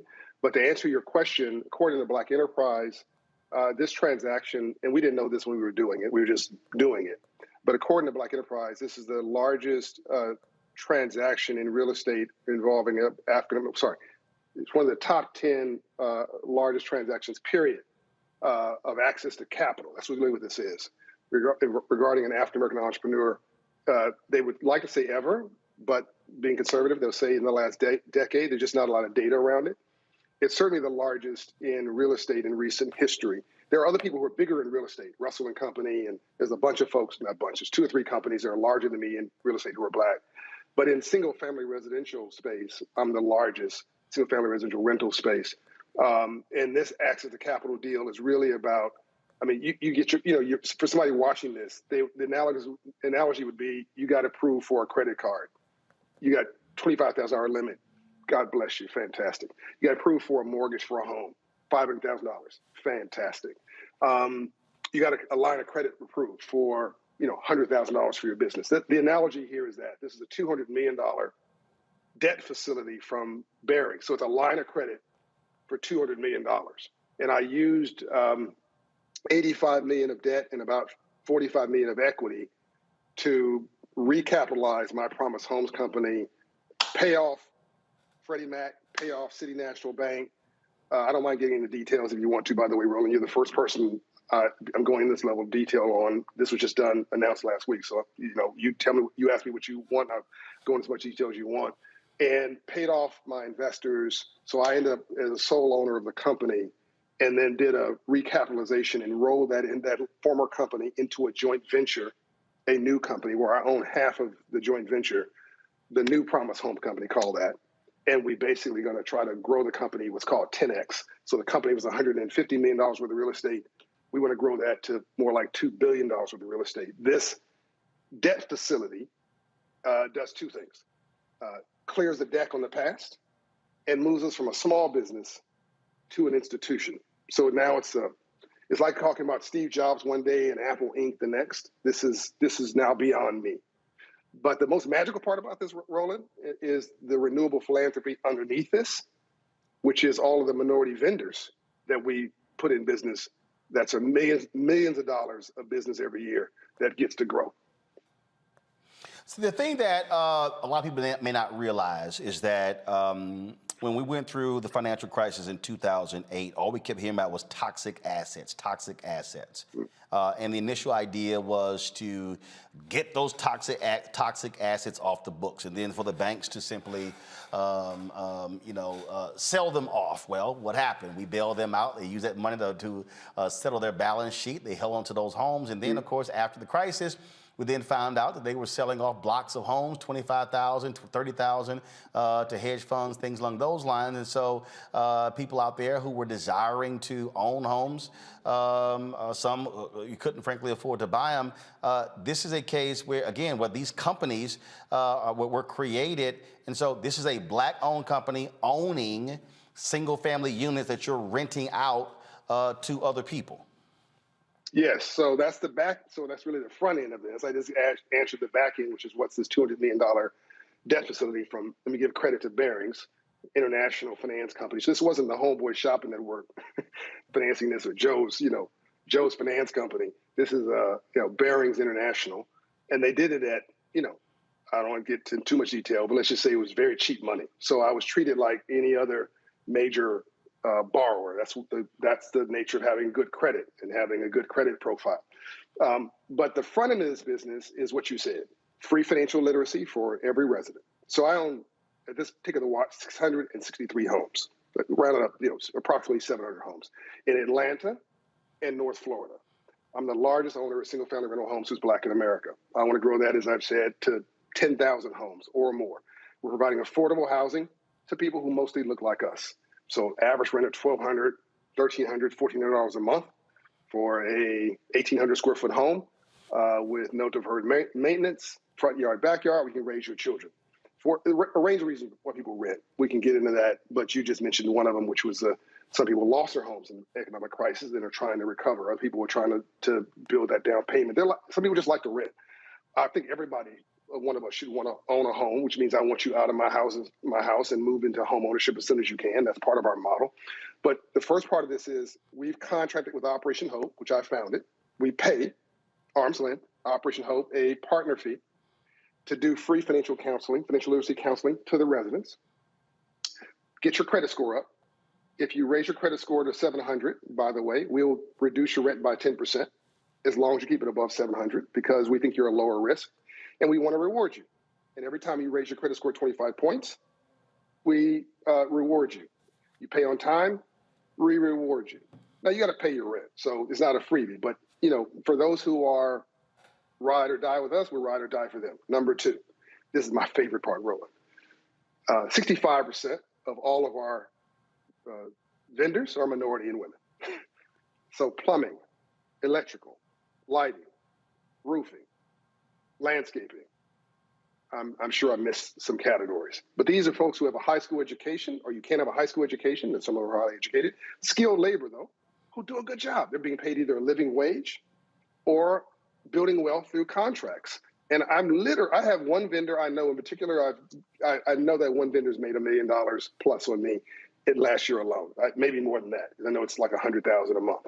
Just one vendor, minority vendor. And that's transformed their business. They're putting people to work. They're sending kids to college. They're paying their dental bill. They're going on vacation to Europe, right? Or wherever, Africa.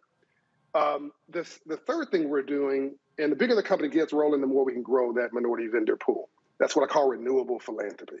The third thing we're doing is moving people from rent to own. So you prove you're a good tenant with us, we'll give you a shot to own a home. You can buy one from us, or we'll help you by we'll sort of vouch for you with a lender. And there's a Wall Street Journal article people can read about how we made people who look like us homeowners. That's, in short, the business model. It's not really complicated. 41% of us own a home, so we got to fix that. Far too many of us are renting uptown in a place that doesn't want us, with a place we can't afford, in an environment that trying to impress people we don't know with money we don't have to buy things we don't need. You should be doing is renting in your own neighborhood, in my view, and trying to find a way to buy the worst house on the best block and come up, just like I did. Questions for my panel. I'll start with you, Mario. Man, I think you starting with me because I don't have much time here. Brother Hope, John Hope Bryan, I'm a big fan of your work. Appreciate what you're doing. Very impressed. I read about this deal a couple days ago. And so how did you start going from Operation Hope and your books with civil rights and all those things that you were pushing? How did you get into this real estate game to go from that to over almost 700 homes? Very impressive. But I'd like you to talk about that real succinctly, detail, so other people that's listening to this, not only can they rent from you or maybe buy from you, but maybe we can emulate, become more people like you. Yeah, well, thank you, and much respect for you too, brother. I want to do a master class with this at some point, so maybe I'll conspire with Roland at some point to try to sort of break this down and get into a level of detail. But for the sake of this brevity of this conversation, I've always been an entrepreneur. I was an entrepreneur before I founded Operation Hope. I started my first business when I was 10 years old. I'll save you the story. People can look at it online. I got a financial literacy course when I was 9 years old. I remember asking the banker, what do you do for a living? Banker was teaching a class on financial literacy. What do you do for a living and how'd you get rich legally? And he said, I'm a banker and I finance entrepreneurs. And I said, I don't know what an entrepreneur is, but if you're financing one and it's legal, I'm going to be one.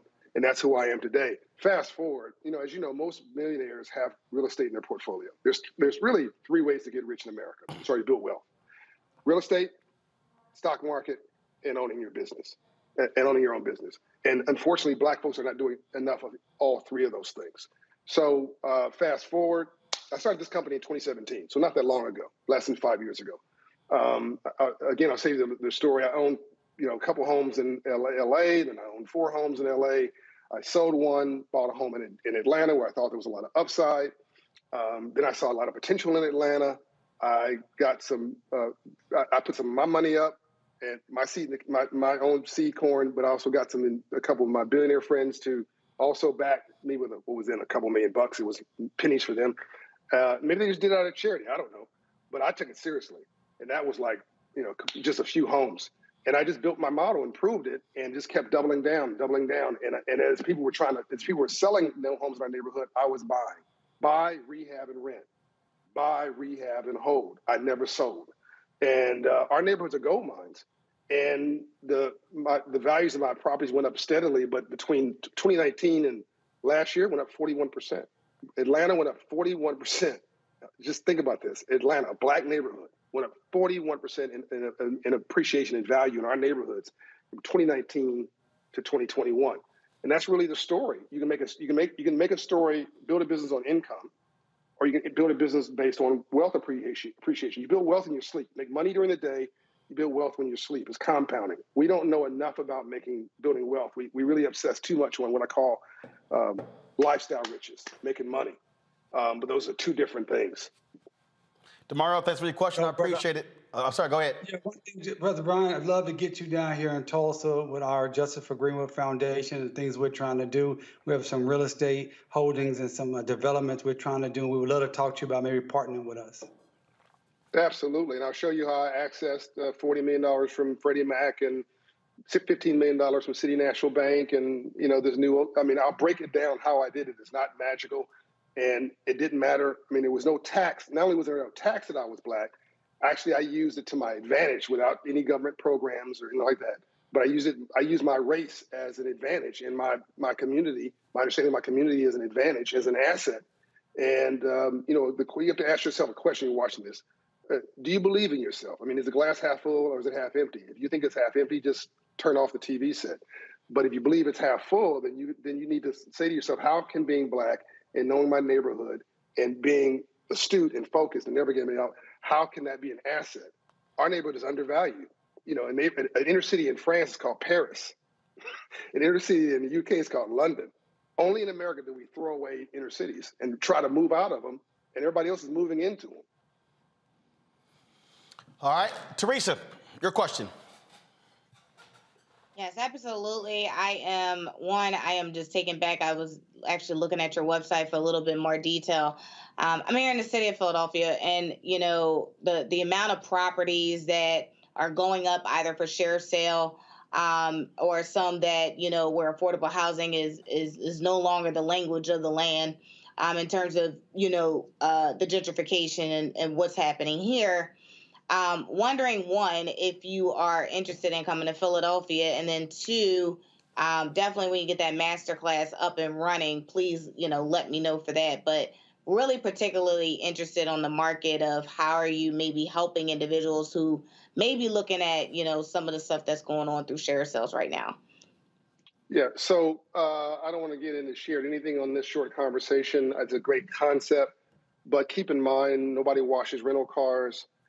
Keep in mind that if you want to distribute money like a socialist, you first collect it like a capitalist, and no one's going to care about your asset more than you.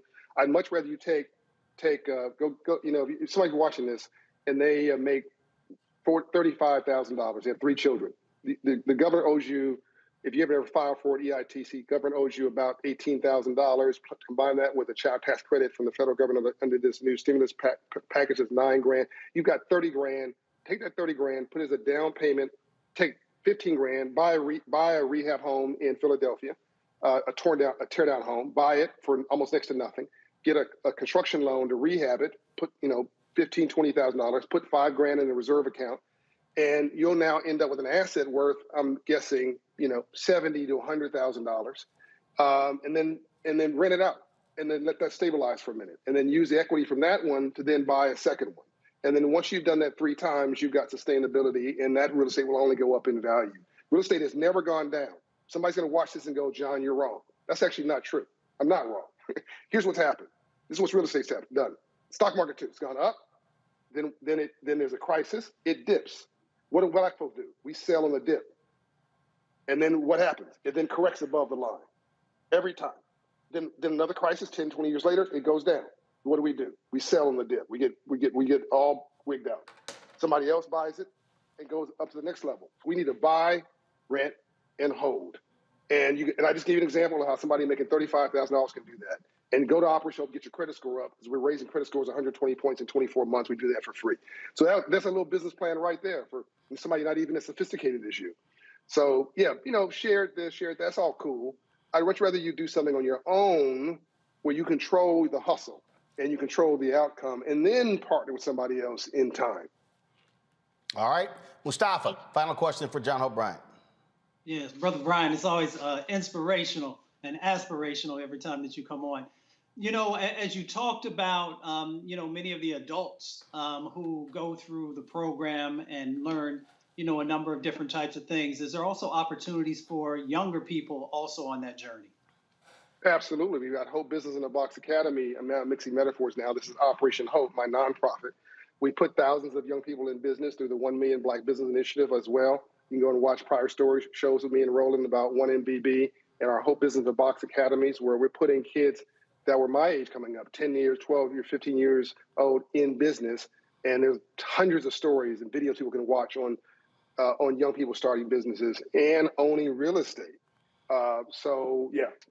We should start early. Look, you farm club, if you're in Canada, they'll tell you who the NHL players, hockey league players are in elementary school, the pros, because they identify them. Where do we find our football players, our basketball players? We farm club them in middle school. And then by the time they get to college, they're already destined for the pros. What do we do with entrepreneurs, small business owners, real estate investors, securities and lawyers? Nothing. There's no farm club system in our neighborhood. Now, we are experts at social justice.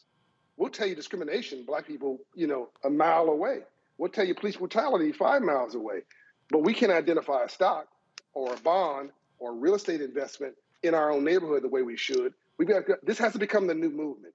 Social justice through an economic lens that starts early, as you said, with young people. All right. John Hope Bryant, I appreciate it, man. Thank you so very much. Good luck with it. And like I keep saying over and over again, people love saying, hey, we need more black-owned businesses. I say, no, we need black businesses with capacity, building capacity. This is only the beginning, Roland, just like with what you're doing with your content, only the beginning. All right. John, thanks a lot. God bless you. Demario, Mustafa, Teresa, I really appreciate y'all joining us today on the show. Thank you so very much. I'm going to go to a break. When we come back, I'm going to have a few more headlines, folks, and then we're done. You're watching Roland Martin Unfiltered right here on the Black Star Network.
Hi, I'm Eric Nolan. I'm Shantae Moore. Hi, my name is LaToya Luckett, and you're watching Roland Martin Unfiltered.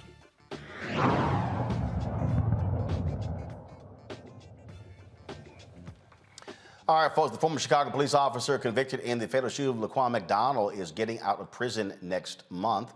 A jury convicted Jason Van Dyke in 2018 of second-degree murder and 16 counts of aggravated battery. Now, when Van Dyke gets released on February 3rd, he would have served 6 years and 9 months. That's about half of his sentence. He will be on parole for at least 2 years.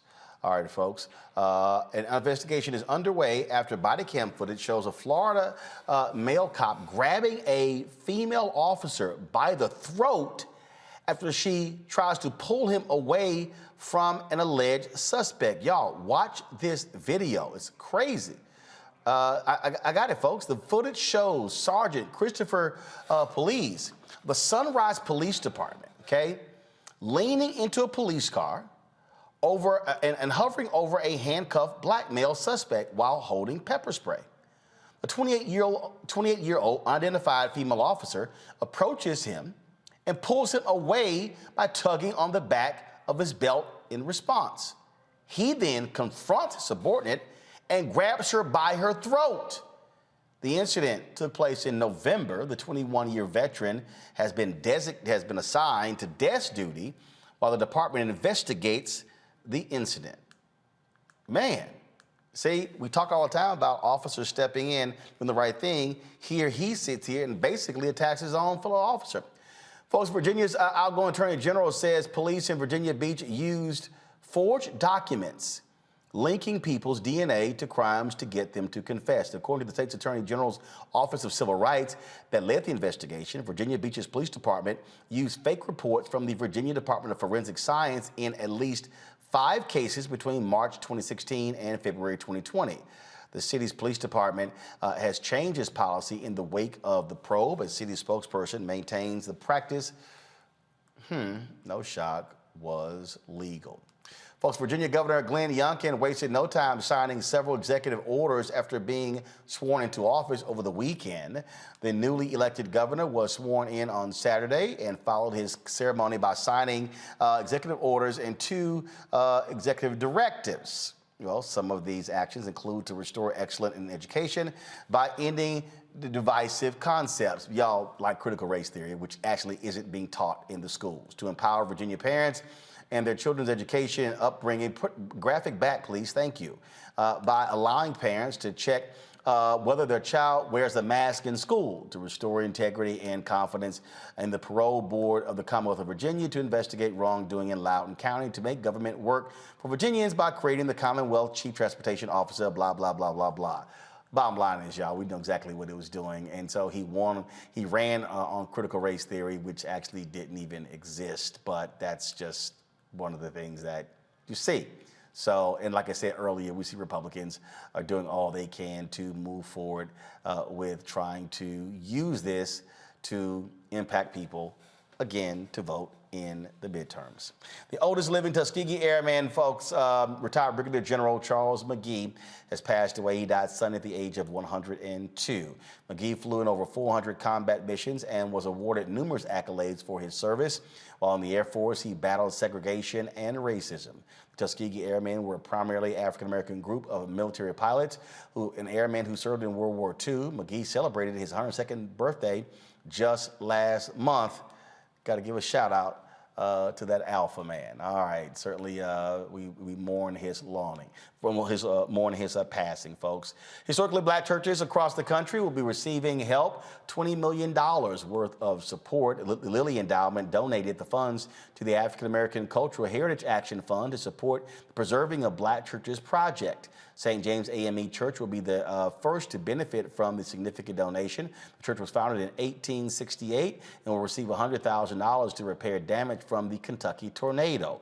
More than 50 churches will receive funds from the Preserving Black Churches project over the next 3 years. So certainly glad to actually hear that. And also, folks, tonight, in Boston, go to my computer, please. The first black NHL player, Willie O'Ree, had his jersey retired. His number 22 of the Boston Bruins will hang in the rafters after that ceremony took place again just a few moments ago. Again, Willie O'Ree, the first African-American to play in the National Hockey League. He, of course, is in the Hall of Fame as well. So big congratulations go out to Willie O'Ree. free.